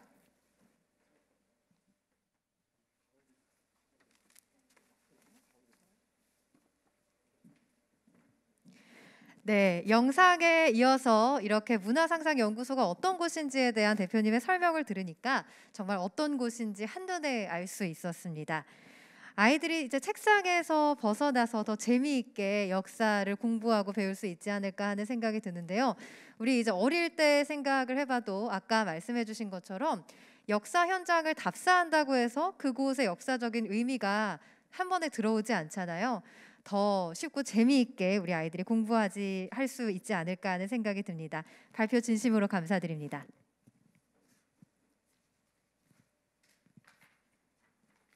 네, 그럼 지금부터는 문화 데이터의 최신 트렌드와 미래 모습에 대한 인사이트를 얻을 수 있는 시간을 가져보고자 합니다. 오늘 저희가 준비한 강연은 총 2가지인데요. 먼저 오늘 첫 번째 특별한 강연은 신경식 이화여대 교수님께서 문화 데이터 상상을 현실로라는 주제로 강연을 해주시겠습니다. 그럼 신경식 교수님을 모시겠습니다. 안녕하세요. 안녕하세요. 이화여대 경영대학의 신경식 교수입니다. 여러분들 이렇게 온라인이지만 이렇게 만나 뵙게 돼서 너무 반갑습니다. 오늘 우리 짧은 시간이지만 이 데이터를 어떻게 활용하는 것이 이걸 상상을 현실로 만드는 데 도움이 될까, 그런 것들에 대해서 한번 같이 공부해 보도록 그렇게 하겠습니다. 요즘 뭐 빅데이터 여러분들 중요하다는 얘기는 굉장히 많이 들으셨을 겁니다. 뭐 데이터가 미래 경쟁력을 좌우하는 21세기 원유다. 뭐 이렇게 그 이야기한 그 컨설팅 펌도 있었고요. 심지어는 이제 빅데이터는 앞으로 화폐나 금같이 굉장히 중요한 자산이 될 거다. 뭐 이런 얘기도 많이 했었습니다. 과연 진짜 그럴까요? 여러분들 이거 어떻게 됐을 때 지금 말씀드린 것 같이 이 데이터가 화폐나 금 같은 이렇게 귀한 자산이 될까요? 우리 그런 것들에 대해서 한번 살펴보도록 하겠습니다. 빅데이터 단어가 사실은 나타난 지가 그렇게 오래되지 않았습니다. 10년도 안 됐죠. 그 이전에도 빅데이터라는 단어는 있었겠죠. 그 이전의 빅데이터는 그냥 큰 데이터였을 겁니다. 그냥 사이즈가 큰 데이터, 대용량의 자료 뭐 이런 이야기였을 거예요. 예, 그런데 사실 요즘 우리가 얘기하고 있는 이 빅데이터라는 것은 그냥 큰 데이터를 얘기하는 것이 아니죠. 자, 정확하게 이야기한다면 어떤 데이터를 수집해서 모아다가 굉장히 중요한 게 두 번째에 있는데 이걸 분석해서 그 안에서 정보나 지식을 뽑아내고 세 번째는 이거를 잘 활용하자. 우리가 의사결정에 활용을 하든지 아니면은 이걸 만약에 그 의사결정이 상시적이라면 이걸 시스테마이즈 해가지고 또 활용을 하든지 아니면 새로운 서비스 모델이나 새로운 비즈니스 모델 같은 거를 개발하는데 활용을 하든지, 즉 다시 말해서 데이터 자체가 중요한 것이 아니라, 물론 데이터도 중요하지만 데이터가 다가 아니라 데이터를 분석해서 그 안에서 지식이나 정보를 뽑아내서 활용하자라고 하는 그런 패러다임이다, 이렇게 보시면 되겠습니다. 그래서 빅데이터는 그냥 큰 데이터가 아니라 일종의 패러다임으로 이해하는 것이 굉장히 중요하다. 데이터를 분석해서 활용하는 문제, 사실은 우리가 구슬이 서말이라도 껴야 보배라는 그런 말이 있어요. 예, 데이터 자체가 가치를 가진다기보다도 이거를 잘 활용할 때 이제 가치를 가진다, 이렇게 볼 수가 있겠습니다. 자, 데이터 하면요, 빅데이터 하면 제일 먼저 뭐가 떠오르시나요? 혹시 통계, IT 뭐 이런 게 떠오르지도 모르겠어요. 사실 빅데이터에 있어서 조금 전에 얘기한 것 같이 데이터의 수집이라든지 저장, 처리, 분석, 이렇게 기술적인 요소도 굉장히 중요하죠. 그런데 빅데이터는 꼭 기술만 중요한 것은 아니라는 거예요. 더 중요한 것 중에 하나는 이 데이터를 어떻게 활용할 건지에 대한 기획, 이런 것들이 굉장히 중요하다, 그렇게 얘기할 수가 있겠습니다. 빅데이터를 활용하는 것을 어떻게 기획하느냐, 뭐 여러 가지 우리가 기획 단계가 있겠지만 그 중에 제일 중요한 것 중에 하나는 빅데이터 분석 및 활용 시나리오를 구축하는 겁니다. 시나리오라고 해서 굉장히 복잡할 것 같지만 여기 보시는 것 같이 굉장히 간단해요. 자, 어떤 데이터를 활용해서 어떻게 분석해서 어떻게 활용함으로써 가치를 창출하겠다라고 하는 이 짧은 문장에 답하는 거죠. 예, 그래서 사실은 빅데이터 그러면 사람들이 대부분 데이터를 분석하고 뭐 기계학습을 하고 프로그래밍을 하고 뭐 이런 것들을 먼저 떠올리지만, 사실 그거보다 더 중요한 첫 번째는 먼저 여기 말씀드린 것 같이 어떤 데이터를 가져다가 어떻게 분석해서 어떻게 활용하지? 라고 하는 이 시나리오를 먼저 구축하고 이 아이디어를 발굴해내는 거, 이게 먼저 제일 중요한 요소라고 볼 수가 있겠습니다. 그래서 결국은 얼마나 재미있고 창의적이고 활용할 만한 시나리오를 찾아내는가, 그런 것들이 굉장히 중요한 이제 요소다, 이렇게 볼 수가 있겠습니다. 혹시 여러분들 빅데이터 성공 사례들 많이 보신 적이 있을 텐데요. 여기 굉장히 유명한 사례들이죠. 많이들 아실 텐데, 심야 올빼미 버스 이야기 같은 거 한번 떠올려 보시면, 심야 버스 노선을 그리는데 어떻게 그리면 가장 최적 노선일까? 이걸 그리는 과정에서 어떤 심야에는 어디 유동인구가 많을까? 이런 굉장히 중요한, 굉장히 어려운 질문을 맞닥뜨리게 되는데, 자, 그때 데이터를 활용할 아이디어를 떠올리죠. 예, 아마 유동인구가 많으면 핸드폰 발신이 굉장히 많을 거다, 이렇게 생각을 하는 거죠. 그래서 통신사에 CDR 데이터, 다시 말해서 통화기록 데이터 같은 것을 가져다가 서울시 지도에다 놓고서 꼭꼭꼭꼭 찍죠. 자, 그랬더니 심야에 사람들이 굉장히 많을 것으로 추정되는 지역들이 이렇게 찾아지고, 그런 걸 통해 가지고 노선을 그렸더니 손님도 많고 또 만족도도 높아지고 이렇게 되더라는 겁니다. 자, 여기서도 보시면 사실은 데이터 분석도 중요하고 뭐 IT도 중요하고 여러 가지가 중요하지만 제일 중요한 것 중에 하나는 심야에 어느 지역에 사람이 많을까, 라고 하는 그 질문에 대해서 통신사 데이터를 가져다가 분석을 해보면 유동인구를 분석할 수 있지 않을까? 라고 누군가 제일 먼저 이 아이디어를 떠올리지 않았겠어요? 사실 이런 아이디어를 떠올리는 거, 즉 다시 말해서 어떤 데이터를 가져다가 어떻게 분석해서 이렇게 활용하면 이 문제를 풀 수 있지 않을까? 이렇게 생각할 수 있는 그 아이디어, 또는 제가 늘 쓰는 용어로다가는 분석 시나리오, 이게 시나리오가 좋았다 이렇게 생각할 수가 있는 거죠. 우리가 만약에 영화의 관객이 얼마나 들까 이런 걸 예측한다 할 때도 SNS에 있는 데이터를 긁어다가 SNS에서 사람들이 이거를 긍정적으로 말하는지 부정적으로 말하는지를 분석해서 이걸 이용해 가지고 예측해 보면 어떨까? 자, 이런 것들이 다 시나리오라고 볼 수가 있는 거죠. 자, 어떤 회사가 내년에 부도가 날지 안 날지를 알아맞히는 그런 인공지능을 만든다. 자, 이것도 어떻게 만들면 될까요? 사실 만드는 이전에 시나리오가 먼저 있는 겁니다. 즉 다시 말해서 부도난 기업의 데이터와 부도가 나지 않은 기업의 데이터를 가져다가 그걸 분석하면 이 재무제표나 재무상태가 어떤 상태일 때 이러다가 내년에 부도가 나는지 뭐 그런 것들을 우리가 알아낼 수 있지 않겠어요? 그런 식으로 사실은 빅데이터의 성공 사례의 이면에는 성공적인 시나리오가 있었던 거죠. 그러니까 이 시나리오를 처음에는 만들기가 굉장히 어렵지만 생각해 보면은 우리가 데이터에 대한 이해, 분석 방법론에 대한 이해 이런 것들을 가지게 되면 사실은 누구든지 설사 내가 그 분석 방법론을 구체적으로 모른다 하더라도 분석 원리만 어느 정도 이해하게 되면 어떤 데이터를 가져다가 어떻게 분석해서 이렇게 활용해야지 라고 하는 이 시나리오를 만드는데 주체가 될 수 있다. 그런 말씀 꼭 드리고 싶습니다. 지금 사례를 한번 보았지만 여러분도 어땠습니까? 이 사례를 살펴보니까 데이터 분석이 아주 복잡할 때만 성공 사례였을까요? 꼭 그렇지 않은 거예요. 좀 전에 아까 그 올빼미 버스 사례를 보시면 자, 전화 CDR 데이터 가져다가 통화 기록 데이터 가져다가 분석해서 어느 지역의 밤에 전화가 많이 터지나 그걸 분석한 거잖아요. 사실은 이 분석은 빈도 분석 정도 한 거죠. 빈도는 사실 우리가 기술 통계 분석 중에서도 제일 간단한 거죠. 결국은 숫자신 거잖아요. 그죠? 지금 여기 그렇지만 그런 간단한 빈도 분석만 가지고도 아주 굉장히 유용한 사례를 우리가 찾아낼 수가 있었잖아요. 그래서 여기 보시는 것 같이 데이터 분석 꼭 복잡해야만 성공 사례는 아니다. 또 두 번째 특징을 보시면 자, 아까 뭐 통신사 데이터도 가져다 쓰기도 하고 SNS 데이터를 가져다 쓰기도 하고 부도 데이터를 가져다 쓰기도 하고 사용한 데이터가 굉장히 다양했다는 겁니다. 특히 문자라든지 이미지라든지 이런 소위 비정형 데이터들은 과거에는 이게 분석 대상 데이터라고 잘 생각하지 않았었어요. 우리가 과거에도 데이터 분석을 많이 했지만 주로는 그 숫자 데이터 중심의 통계 분석을 많이 했었죠. 그런데 지금 보니까는 이렇게 숫자, 문자 할 거 없이 여러 가지 형태의 데이터를 쓰더라 하는 거죠.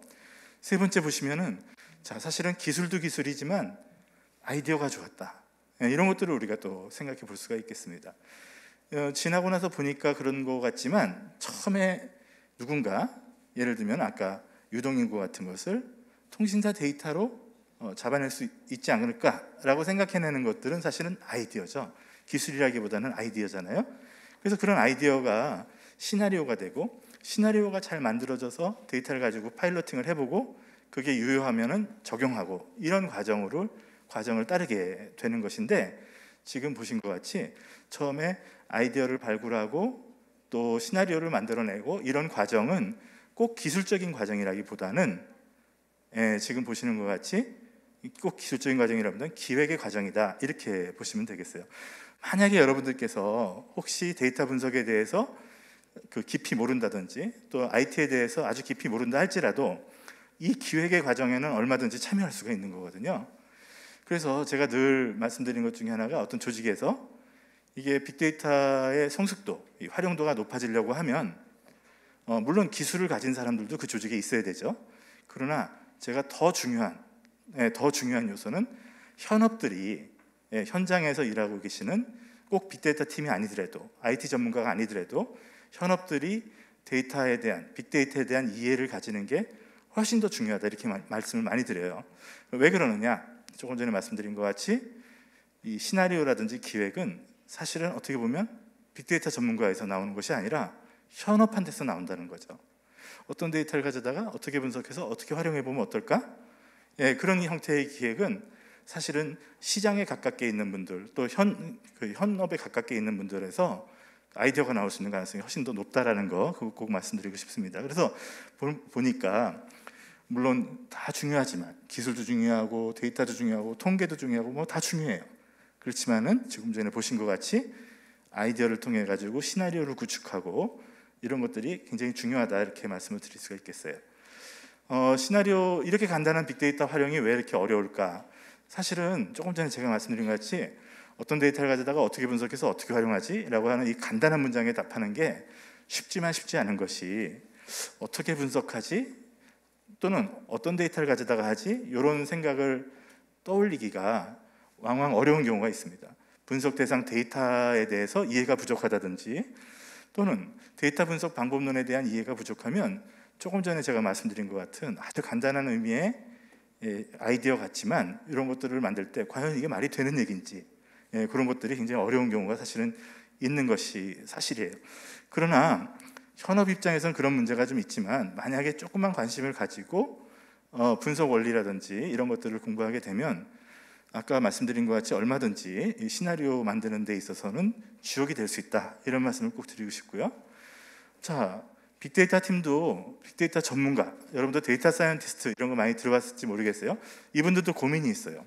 데이터를 처리하고 분석하는 데는 굉장히 전문 역량이 있지만 현장에서 어떤 일이 일어나는지 상대적으로 접근할 기회가 적기 때문에, 지금 조금 전에 말씀드린 것 같이 기획 아이디어를 내는 거에 있어서 꼭 현장보다 유리하다고 볼 수가 없다라는 것이죠. 그래서 사실은 이런 그 빅데이터의 기술이 좋다는 거하고 활용 능력이 좋다는 것은 조금 다른 얘기인데, 이 활용성을 굉장히 높이기 위해서는 사실 조금 전에 말씀드린 것 같이 그 시스템을 구축하는 역량뿐만이 아니라 기획하는 역량, 또 시나리오를 발굴하는 역량, 제가 말씀드린 빅데이터 분석 및 활용 시나리오는 무엇이랑 직접적으로 연결이 되냐면 이 서비스 모델을 개발하고 그대로 연결된다, 이렇게 보시면 될 것 같아요.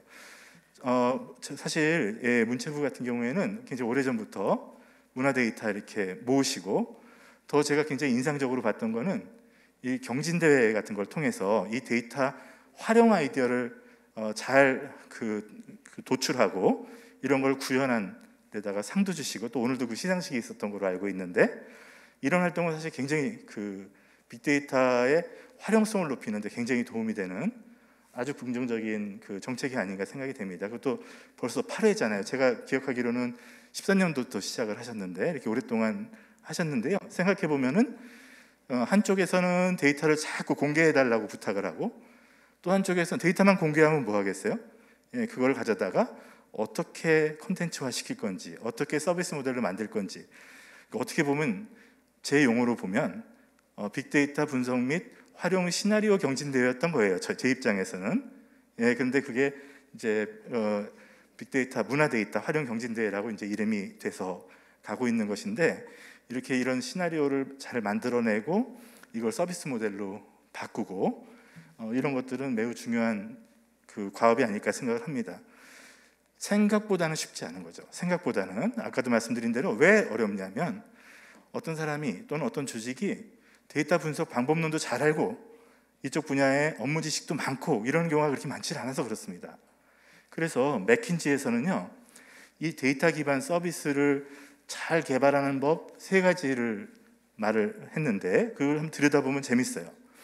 여기 뭐 맥킨지에서 난 리포트니까 영어로 되어 있지만 번역을 하면 이겁니다. From silos to squares. 그러니까 무슨 얘기냐면, 우리 사일로라는 거 잘 아시죠? 사일로라는 거 어떤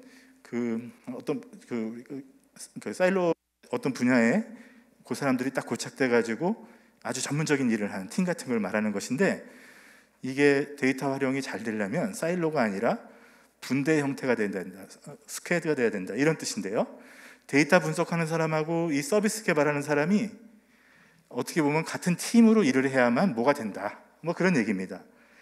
왜 그러냐면 분석만 가지고도 절대로 성공적인 그 아이디어를 낼 수가 없는 것이고, 또 분석할 줄 전혀 모르게 되면은 제대로 된 시나리오를 만들기도 굉장히 어렵다. 그런 얘기입니다. 그래서 데이터 분석과 설계자 간에 긴밀하게 연결되어야만 성과가 나온다. 뭐 이런 연구 결과를 주장하고 있어요.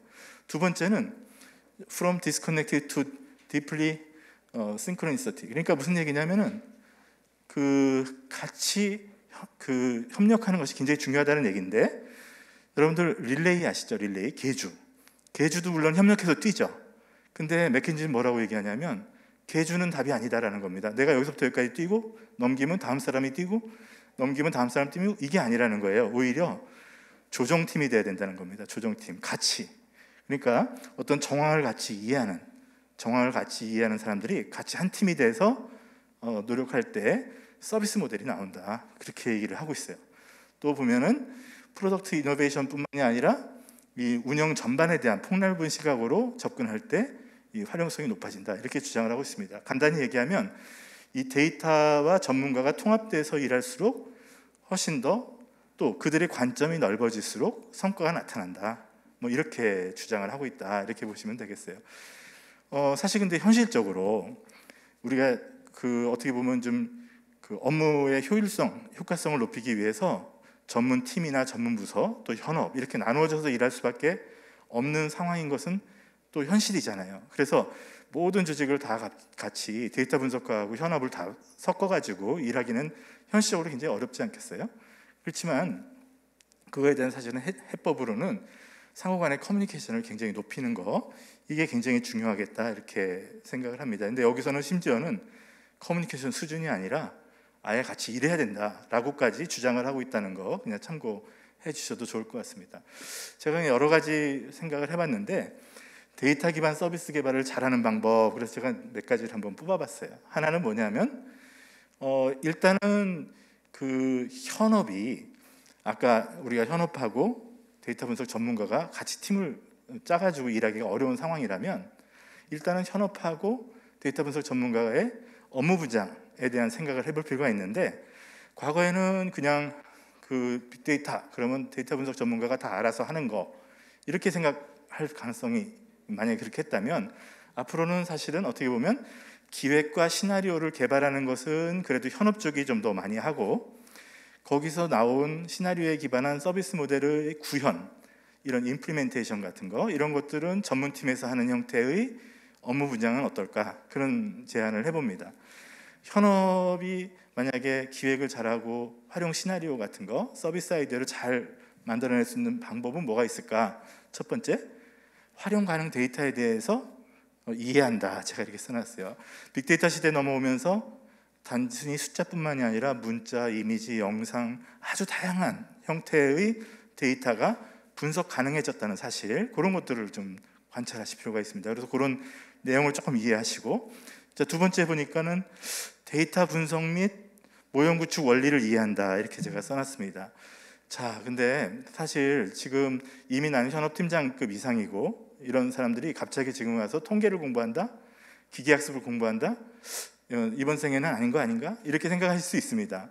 뭐 당연히 모든 사람들이 다 통계, 뭐 기계학습 기법 이런 거 다 공부해야만 되는 거는 아니라고 생각해요. 하지만 분석 원리 정도는 그렇게 길지 않은 시간에 얼마든지 할 수가 있어요. 데이터를 분석하면 어떤 형태의 정보가 나온다라는 거, 분석 유형은 무엇이 있다는 거, 그 정도만 아시면 직접 구축은 못 하시더라도 서비스는 개발하실 수가 있거든요. 예, 그래서 데이터 분석 방법론을 몇 가지만 유형을 조금만 학습하시게 되면, 아까 제가 말씀드린 것 중에 어떤 데이터를 가져다가 어떻게 분석해서 어떻게 활용해야지 할 때 이 두 번째, 어떻게 분석해서 라고 하는 그런 부분들도 채울 수가 있어지는 거죠. 제가 많이 관찰을 해봤는데 이 어떻게 분석해서 이것 때문에 굉장히 힘들어 하시거든요. 예, 그래서 분석 기법 모든 것을 다 공부할 필요는 없지만 분석의 어떤 유형, 데이터를 분석하면 어떤 일이 생기는지, 무엇이 가능한지, 예, 그 정도에 대한 이해만 하신다 그러면 시나리오는 만드실 수 있다. 세 번째, 국내외 빅데이터의 활용 또는 이 성공 사례들을 주의 깊게 살펴보시는 거죠. 주의 깊게 살펴보게 되면 결국은요, 성공 사례가요, 이 세 파트로 이루어져 있어요. 어떤 경우에도 다 그래요. 어떤 데이터 가져다가, 예, 두 번째, 어떻게 분석해서, 세 번째, 이 결과를 어떻게 활용했다. 결국은 이 세 파트로 구성되어 있는 겁니다. 사례라는 게 결국은 다 시나리오예요, 일종의. 근데 우리가 애널러지라고 유사 추론할 수 있는 능력이 누구한테나 있어요. 내가 만약에 성공 사례를 많이 알고 있으면은 똑같은 사례는 아니더라도 내 조직에서 적용할 만한 저기 저 사례의 어떻게 보면 그 유사 추론에 의해서 요 데이터 가져가서 이렇게 분석해서 이렇게 하면은 요 비슷하게 활용할 수 있지 않을까? 라고 하는 아주 재미있는 시나리오도 만들어낼 수가 있다 하는 겁니다. 그래서 관심 있게 성공 사례 보시는 것도 굉장히 큰 도움이 되고요. 마지막으로는 제가 오른쪽에다가 이렇게 그림 조금 그려놨는데 빅데이터 분석 및 활용 시나리오를 그냥 메모 형태로다가 무슨 데이터 가져다가 이렇게 분석해서 자 이런 정보를 생성하면 어떨까? 라고 하는 것을 이렇게 메모 형태로다가 늘 메모하셨다가 적절한 기회가 있을 때 특히 빅데이터 분석 팀이라든지 전문가라든지 같이 이야기할 때 이런 시나리오는 한번 해보면 어떨까? 이렇게 이런 작은 제안들이 이렇게 모여지게 되면요, 사실 이런 거로 다 시작이 돼서 이 성공적인 사례가 나오거나 활용 히트 아이디어가 나오거나 이런 경우가 굉장히 많습니다. 그래서 제가 이제 여기서 얘기하려고 하는 것은 빅데이터에 대한 활용 부분은 꼭 IT 전문가라든지 통계 전문가라든지 빅데이터 전문가만의 몫이 아니다. 어떻게 보면은 현업이 주인공이다 이런 말씀을 꼭 드리고 싶어요. 무슨 시나리오나 아이디어나 기획이 있은 다음에 임플리멘테이션, 구축이 일어나는 거지 그게 전제되지 않으면 구축이 일어나지 못합니다. 그리고 그 구축까지는 분명히 IT 전문가들의 몫이라 하더라도 처음에 기획하고 시나리오 하는 것은 IT 전문가도 물론 잘할 수 있지만 시장이나 현장 문제에 더 가까이 있는 현업들한테 더 유리한 경우가 굉장히 많다라는 거죠. 그래서 그런 것들을 잘 이해하시고 활용하시면 이 시나리오라든지 서비스 개발 능력이 굉장히 좋아지지 않을까 싶습니다. 이런 경진대회를 굉장히 많이 하시는 것도 큰 도움이 좋은 일이라고 생각이 되죠. 지금 여기 보니까 문화데이터 경진대회 벌써 2013년부터 여태까지 해오셨고 또 보니까 체육 종합 데이터 활용 경진대회도 있고 또 지금 저 중기부에서도 빅데이터 기반 서비스 개발 R&D 사업 공고가 나와 있고 지금 이런 제반의 여러 가지 것들이 이제 우리나라 성숙도가 이제 높아져서 한쪽에서는 데이터를 모으지만 그 데이터를 어떻게 하면 잘 활용할 수 있을까라는 것에 대해서 굉장히 많은 관심들을 갖고 있는데 자 이게 다 남의 일 같지만 어디서부터 시작하는 거냐면 아까 제가 말씀드린 대로 빅데이터 분석 및 활용 시나리오의 구축 아이디어 어떤 데이터 가져다가 이렇게 분석해서 이렇게 활용하면 어떨까 여기서부터 시작이라는 거 여러분들께 꼭 말씀드리고 싶고요. 자기가 통계를 몰라도 뭐 파이썬을 몰라도 기계학습을 돌릴지 몰라도 누구든지 참여할 수 있는 그런 영역이다 이렇게 말씀드리겠습니다. 우리가 빅데이터가 미래를 좌우하는 굉장히 중요한 자원이라고 얘기하는 것은 빅데이터 자체를 그대로 쓰는 것이 아니라 이거를 아까 조금 전에 보신 것 같이 그 데이터를 잘 활용했을 때 이게 금도 되고 화폐도 되고 그렇게 된다는 거겠죠. 그 활용성이라는 부분은 사실은 아이디어라는 거죠. 어떤 데이터를 가져다가 이렇게 분석해서 지식을 뽑아내서 그 지식을 어떤 특정 분야에 활용을 함으로써 가치를 창출하겠다라고 하는 그런 측면에서 데이터는 우리가 자원이다 이렇게 말을 할 수가 있는 것이 아닐까 이렇게 생각이 됩니다. 서비스를 혁신하고 나아가서는 새로운 서비스까지 창조할 수 있다고 우리가 많이 이야기하고 있고 실제로 또 이런 사례들이 조금씩 나타나고 있습니다. 그래서 여러분들 빅데이터를 너무 어렵게 생각하시거나 너무 지나치게 기술적인 부분만 중요하다고 생각하시나 이런 것들이 아니라 모든 사람들이 빅데이터의 활용 또 성공적인 적용에 주인공이 될 수 있다는 거 그거 꼭 말씀드리고 싶어서 오늘 짧은 시간 말씀드렸습니다. 예, 감사합니다.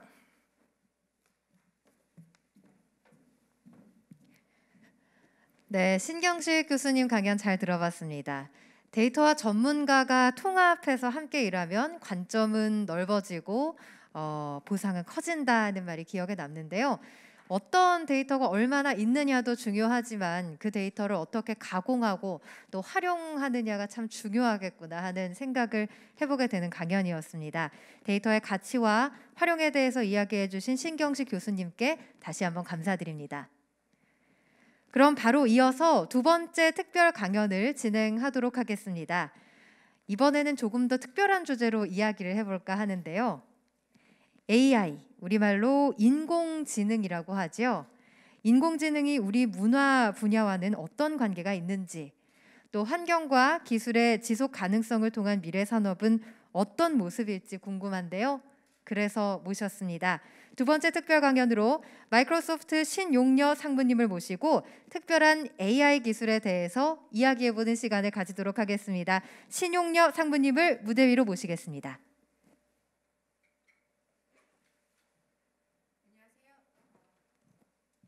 마이크로소프트의 신용료라고 합니다. 이번 시간에는 제가 우리 임팩트 오브 AI라고 해서 인공지능이 우리 환경에 미치는 영향, 그리고 아무래도 문화 콘텐츠와 우리가 AI 그리고 빅데이터 분석들이 어떻게 민글되어서 지금 어떻게 보면 글로벌 선두 기업들이나 글로벌 서비스 프로바이더들이 비즈니스를 하고 있는지 그런 사례들 위주로 좀 설명을 드리도록 하겠습니다. 괜찮으시면 지금 창조이 없으니까 제가 마스크를 좀 벗도록 하겠습니다. 임팩트 오브 AI 할 때 이제 제가 많이 보여드리는 동영상이 있는데요. 한번 보실까요? Now I get invited to do keynotes across the globe. And while it's easy for me to be here in Las Vegas, it isn't always easy for me to travel across the world. 지금 마이크로소프트에서 국내에서도 사실 수 있는 홀로렌즈 툴을 활용을 해서 어떻게 AI 기술이 번역이나 트랜스레이션이나 이런 것들을 하는지에 대해서 좀 보여드리는 동영상입니다. 영어로 좀 얘기 드려서 죄송하지만 조금 더 동영상을 보고서 제가 말씀을 계속 드리도록 하겠습니다.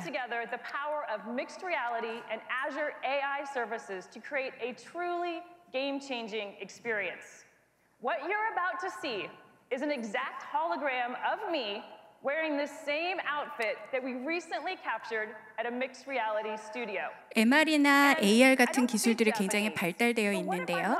이런 것들을 통해서 지금 비즈니스에서도 많이 활용이 되고 있습니다. 일단 이분이 지금 오른쪽에 있는 홀로렌즈 툴을 착용을 먼저 하실 겁니다. 그러면 자기의 미니미가 나타나서 어떻게 의사소통을 하는지에 대해서 보여드릴 겁니다. Now we brought this together, my hologram and Azure AI, to show you what's possible.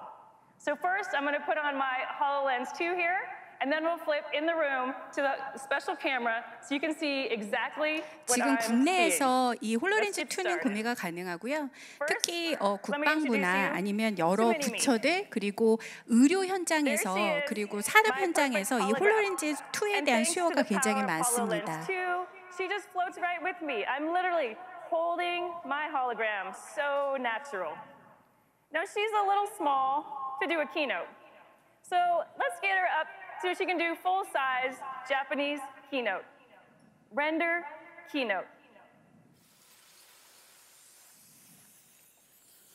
저는 마이크로소프트 레디 행사에 가서 이 장면을 현장에서 봤는데요.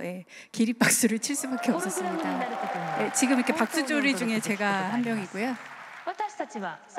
지금 아까 영어로 이 여자분이 얘기했던 거를 그대로 1어로 키노트를 전달하는 상황입니다. 자, 그래서 홀로렌즈를 끼고 바로 영어와 1어 그리고 다른 랭귀지 또 한국어도 가능하겠죠.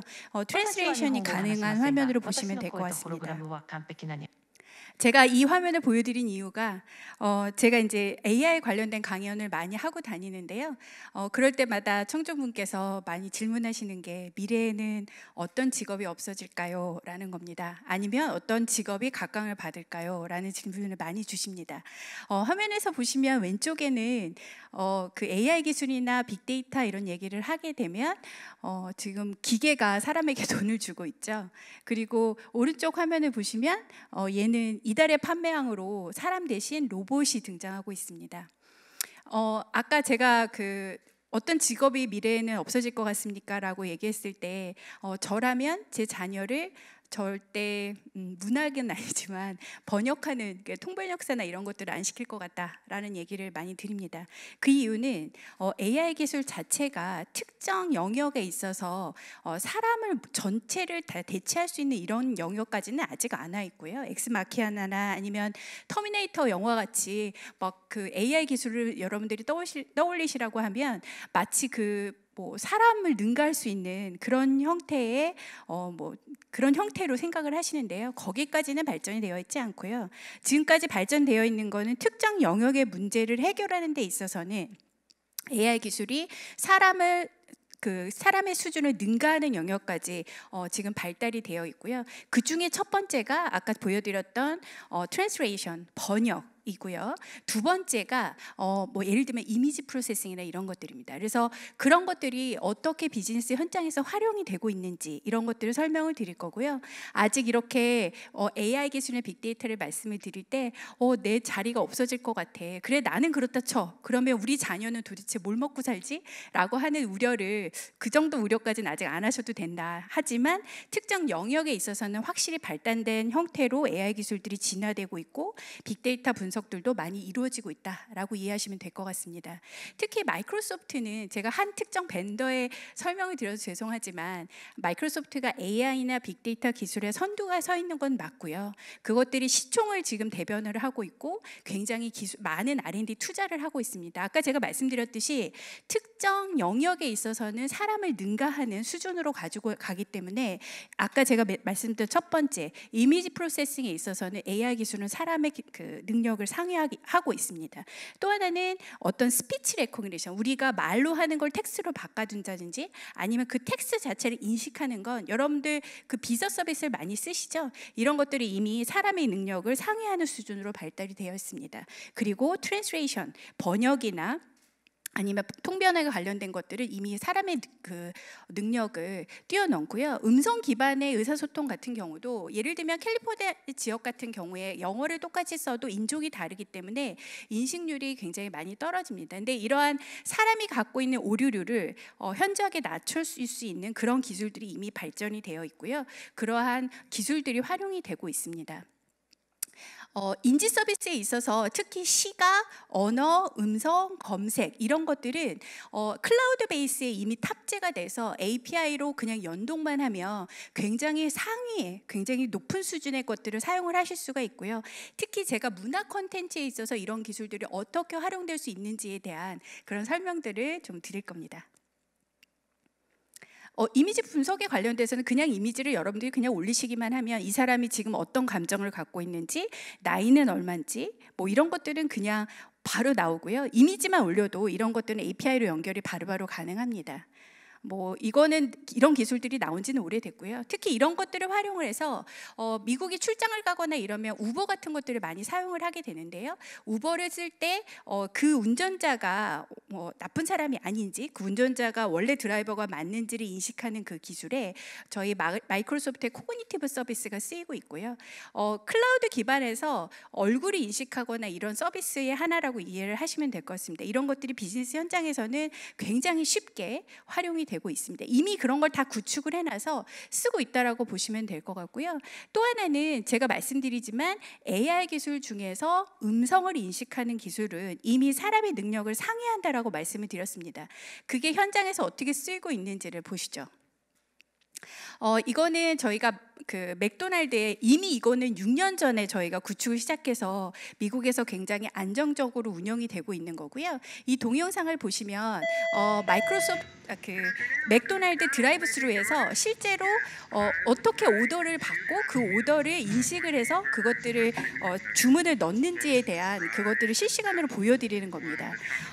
이거와 똑같은 서비스는 국내에서는 런치를 해서 사용하지 않고 있습니다. 왜냐하면 우리 국민들 같은 경우는 이렇게 상세하게 뭐 예를 들면 프라이를 어떻게 튀겨라 아니면 버거를 어떻게 고기를 익혀라 이렇게 상세하게 이용한다기보다 그냥 세트 드시죠. 세트 드시기 때문에 이러한 오더가 필요 없는데요. 상대적으로 미국 같은 경우는 햄버거를 많이 먹기 때문에 그러한 오더들을 굉장히 디테일하게 합니다. 근데 그 오더를 드라이브스루로 할 때 인식률이 굉장히 떨어져요. 그래서 그런 것들을 착안을 해서 실제로 사람이 얘기를 하면 그것들을 바로 인식을 해서 얘 오더가 어떻게 이루어져 있는지를 바로 인식을 해서 드라이브스루에 햄버거를 제공하는 서비스입니다. 미국에서는 굉장히 성공적으로 사용이 되고 있습니다.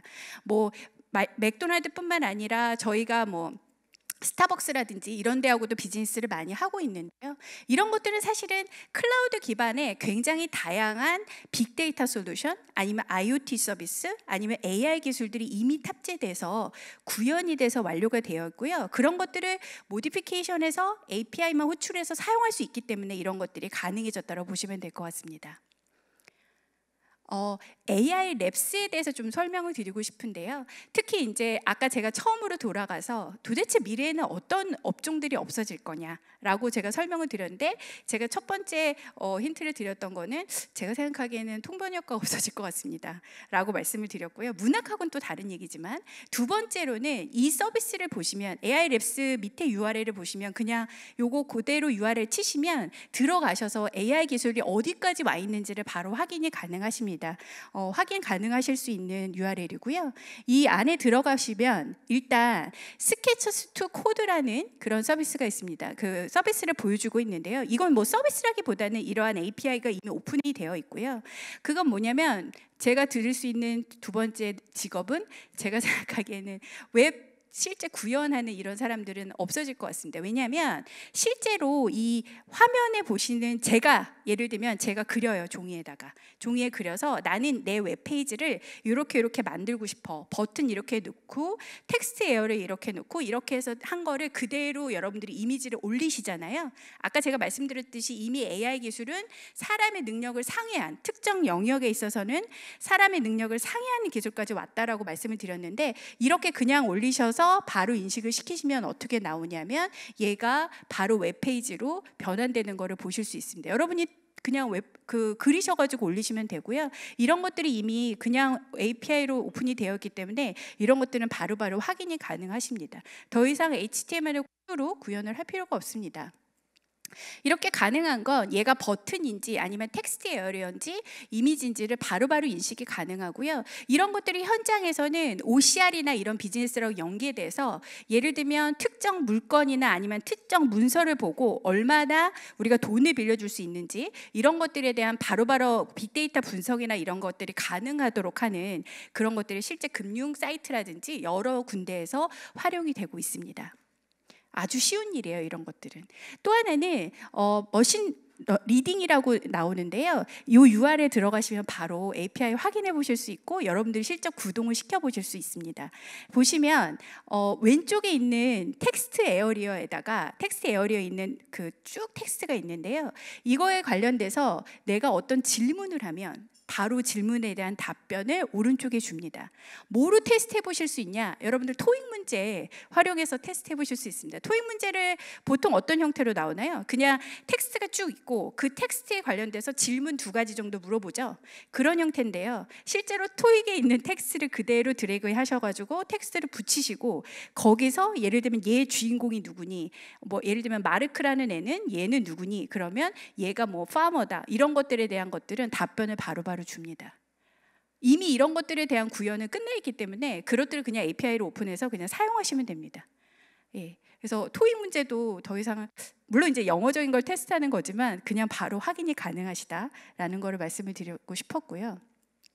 또 하나는 또 없어질 직업 중에 하나가 과외 선생님이 없어지지 않을까라는 생각을 합니다. 왜냐하면 수학 문제를 이 머신러닝이 바로바로 풀어주고요. 그래서 제가 아까 말씀드렸던 그 URL에서 들어가셔서 내가 원하는 뭐 특정 이미지의 수학 문제를 업로드를 하면 그 수학 문제에 관련돼서 얘가 어떤 스텝으로 풀리는지가 전부 다 도출이 되고요. 더 중요한 건 이러한 알제브라나 이러한 개념들을 도와주는, 이해시키는 데 도와주는 바로 동영상이 옆에 같이 뜹니다. 예, 이런 직업들도, 직업 관련된 직업군도 없어지겠죠. 바로 오픈이 가능한 사이트에 저희가 들어가 있고요. 확인하실 수 있습니다. 뭐 얼굴 인식 분야에 있어서는 얼굴 인식이나 이미지 프로세싱 관련돼서는 너무 쉬운 일이기 때문에 특정 사람의 능력을 상회한다라고 말씀을 드렸는데요. 얘 같은 경우는 제 사진을 올리면 이 사이트에서 URL에서 셀레브리티 라이크미라는 사진을 제가 올리면 저랑 닮은 유명인들을 오른쪽에 보여줍니다. 그래서 저는 이거 되게 잘 동작된다라고 생각했던 게 제 사진을 올렸을 때 여기 제가 저분의 저 탤런트 분의 성함을 잘 모르겠는데 제가 탤런트 분이 나이가 드시면서 저랑 제가 마스크를 벗었으니 제 얼굴이 보이시잖아요. 나랑 되게 비슷하게 생기셨구나라는 생각을 했는데 그 중에 한 분이 계시더라고요. 그래서 이거 인식률 굉장히 높구나라는 생각을 했습니다. 그래서 이런 것들은 굉장히 쉬운 작업들이라고 보시면 될 것 같습니다. 또 하나의 없어질 직업군 중에 하나는 이 픽스 투 스토리라는 그거를 들어가서 보시면 딱 떠오릅니다. 뭐냐면 제가 원하는 이미지를 해당되는 이미지에 관련된 거를 제가 업로드를 시키면 그 이미지와 관련된 스토리를 결국은 소설을 써냅니다. 그 소설을 장르별로 나는 어드벤처로 할 거야, 아니면 스릴러로 할 거야, 아니면 뭐 사이파이로 할 거야를 내가 지정을 해주면 그 이미지하고 걸맞는 소설을 씁니다. 이미 AI 기술을 활용을 해서 예를 들면 그림을 그린다든지 아니면 굉장히 사람만이 고유로 할 수 있었던 일들에 대한 도전들이 많이 벌어지고 있고요. 그러한 이미지 프로세싱 기술을 활용한 여러 가지 일들이 진행되고 있습니다. 많은 직업군들이 없어질 거라고 생각이 들지만 또 하나는 이런 빅데이터를 활용을 해서 보다 휴먼과 가까운 그리고 우리가 생활하는 데 편리한 기술들이 도래하고 있다라고 생각을 해주시면 될 것 같고요. 그 중에 하나가 마이크로소프트가 최근에 여러분들 자녀들 아마 원격 수업으로 댁에 계신 경우 굉장히 많을 건데요. 저조차도 그 고등학교 자녀를 둔 학부모입니다. 그래서 저희가 온라인 수업 EBS를 통한 그 온라인 수업을 진행하는 데 있어서 뭐 그 교과부나 이런 데 부처 회의도 들어가긴 했지만요.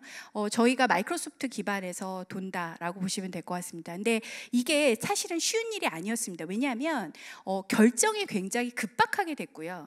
그리고 1, 2주 만에 저희가 300만 동접 유저를 수용할 수 있는 VM들, 저희가 이제 버추얼 머신이라고 하는데 그 서버들을 띄워야 되는 작업들이었기 때문에 본사하고 협의를 해서 굉장히 단기간 내에 온라인 수업이 가능하도록 진행을 했었습니다. 물론 최초에 이제 좀 오류가 있었는데요. 그거는 원래 이 사이트 자체가 2,000명짜리 아이들을 대상으로 코딩 교육을 하기 위한 그걸로 목적으로 만들어진 사이트를 저희가 활용을 해서 이러한 온라인 수업이 진행이 됐기 때문에 너무 급박하게 돼서 처음에는 이제 뭐 온라인 관련돼서 오류도 있었고 막 이런 여러 가지 블레임이 있었습니다. 특히 이제 저희 자녀가 엄마네 회사에서 이거를 VM을 만들어라고 했더니 잘 좀 하라고 저희 자녀가 그러던데 어쨌든 이 온라인 수업이 저희 그 마이크로소프트 기반으로 그 300만 동접 유저를 급박하게 만들어내는 거 기반으로 지금 현재 굉장히 안정적으로 동작을 하고 있고요.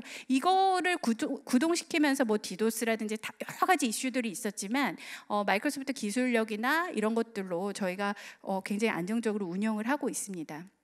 300만 동접 유저를 만들기 위해서 많은 노력들을 했고요. 또 하나의 사례는 아무래도 이제 컨텐츠, 문화 이런 것들에 관심이 많으실 것 같아서 국내에 올라간 사례를 좀 설명을 드리기 위해서 제가 보여드린 거고요. 저희가 웨이브 서비스 이용하시는 분들 좀 계실 겁니다. 그래서 이 웨이브 같은 경우가 전체 다가 마이크로소프트 애저 클라우드 기반으로 구동이 되고요. 특히 이 컨텐츠 자체가 K 드라마 아니면 글로벌에 관련된 활용도가 많기 때문에 지금 요청들이 많기 때문에 글로벌레이제이션을 굉장히 고민들을 하시고 계시고요. 거기에 CDN 서비스들 이런 것들이 굉장히 효율적으로 구동이 돼야 되기 때문에 그러한 것들을 저희 웨이브하고 마이크로소프트가 함께 지금 노력해서 웨이브 서비스를 진행을 하고 있습니다. 또한 마이크로소프트 같은 경우는 다양한 글로벌 비즈니스들을 하고 있는데요. 뭐 아까 뭐 맥도날드나 스타벅스나 이런 것들 그런 그 벤더들하고도 많은 그 협업을 하지만 저희가 그 문화 콘텐츠 쪽으로는 디즈니, 특히 디즈니가 스튜디오 랩스 서비스가 국내에 들어오냐 마냐 이런 얘기가 많은데요. 디즈니하고 협업을 해서 저희가 5년 파트너십을 맺고 실제로 콘텐츠를 워크플로우에 태우고 그것들을 프로덕션하는 그 프로덕션해서 그걸 배포하는 전 과정에 마이크로소프트 애저 클라우드 기반으로 구동을 시키고 있습니다. 비디오 분석에 있어서는 뭐 이제는 비디오 분석을 할 때 그냥 스트림만 올려줘도 그 스트림이 갖고 있는 컨텐츠의 의미라든지 아니면 여기서 하이라이트하는 단어라든지 이 사람의 무드가 어떻다든지 그리고 몇 명의 유명인들이 나온다든지 이런 것들을 바로바로 분석을 해서 오른쪽 하단에 보시면 바로 나오고요. 이 컨텐츠의 중요한 키워드나 이런 것들도 바로바로 뽑아서 실제 서비스를 진행을 하실 수가 있습니다. 이 비디오 분석 서비스 같은 경우도 아까 잠깐 보셨던 그런 클라우드 기반에 이미 탑재돼서 올라가 있는 서비스라고 보시면 될 것 같습니다. 이런 클라우드 기반으로 많은 서비스들이 진행이 되고 있는데요. 사실은 지금 코로나 시대에 맞춰서 코로나 시대가 오니까 환경 문제에 있어서는 조금 어떤 일들이 벌어지고 있냐라는 거에 대해서 좀 제가 언급드리고 싶어서 장표를 넣었습니다. 이런 기사 보셨는지 모르겠는데요. 이탈리아 베네치아에 가면은 사실 물이 굉장히 더러웠습니다. 근데 코로나가 하고 관광객들이 많이 주니까 돌고래가 나타나고 물이 굉장히 깨끗해졌다라는 기사가 있었습니다.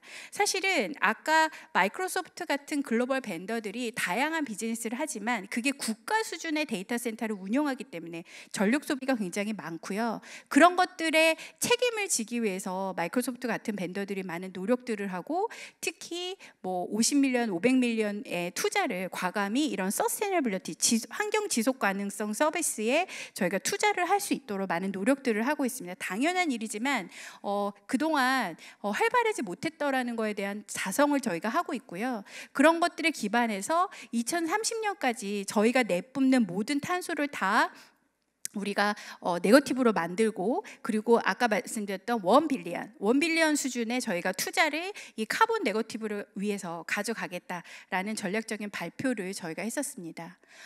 이런 것들을 위해서 저희가 AI 기술을 활용해서 실제로 환경 문제하고 어떻게 민글돼서 이런 것들을 해결할 수 있는 많은 노력들을 진행을 하고 있고요. 여기만 보셔도 저희가 80여 개국이 넘는 나라에 그리고 500개 이상의 AI 서비스들을 활용을 해서 실제 그 멸종 위기에 처한 동물들을 보호하는 활동 그리고 실제 북극에 그레이셔 빙하 같은 것들이 녹는 것들을 판단을 해서 어떻게 하면 글로벌 워밍을 효과적으로 대응할 수 있을지에 대한 그런 많은 연구들을 진행을 하고 있고 이런 것들이 결국은 저희가 갖고 있는 AI 서비스 그리고 그 AI 서비스를 효율적으로 운영할 수 있는 많은 엔지니어들이 굉장히 타이트하게 붙어서 이런 작업들을 진행을 하고 있습니다.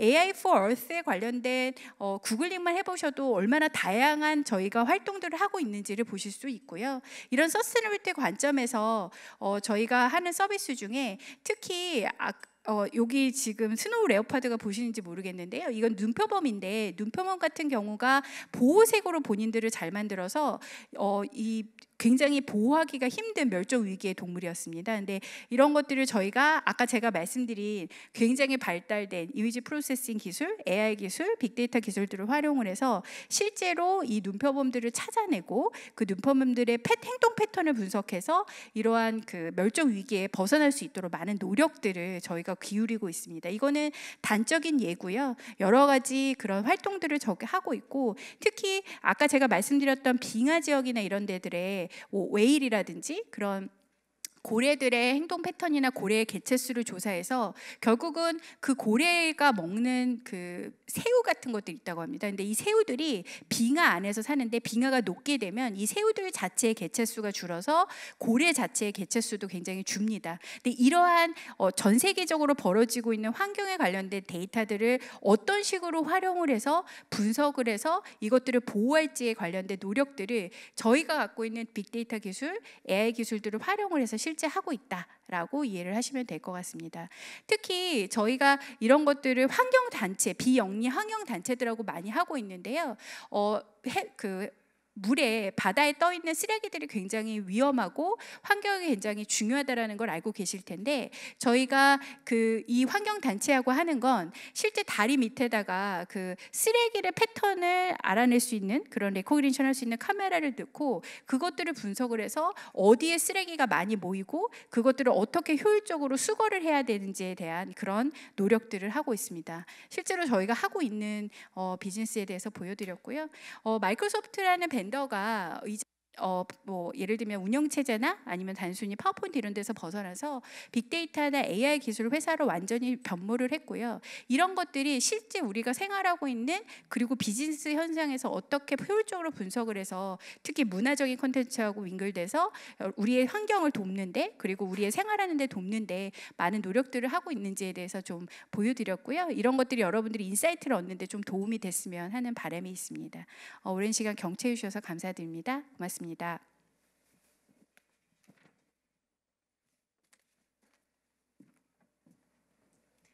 네, 신용녀 상무님의 강연 함께 들어봤는데요. 데이터와 AI 이제 뗄래야 뗄 수 없는 분야가 됐죠. 우리의 생활을 편리하게 할 뿐만 아니라 환경 문제까지 활용되고 있다고 하니까 정말 놀라웠습니다. 중간에 없어질 직업에 대해서 이야기를 해주셨는데 들으면서 좀 신기하면서도 아나운서라는 직업은 없어지지 않았으면 좋겠다 하는 생각을 했습니다. 네, 좋은 강연 들려주셔서 감사합니다. 오늘 저희가 준비한 순서는 여기까지입니다. 이상으로 2020년 문화데이터 경진대회 시상식 행사를 마치겠습니다. 지금 온라인 생중계 댓글창을 통해서 오늘 행사에 대한 설문조사를 받고 있습니다. 문화포털 유튜브 채팅장을 통해서 행사 설문조사 링크를 안내해 드릴 예정인데요. 설문조사에 참여해 주신 분들께는 모두에게 소정의 기념품을 드릴 예정이니까요. 많이 참여해 주시기를 부탁드립니다. 그럼 이것으로 2020년 문화데이터 경진대회 시상식 행사를 마치겠습니다. 지금까지 아나운서 정유진이었습니다. 감사합니다.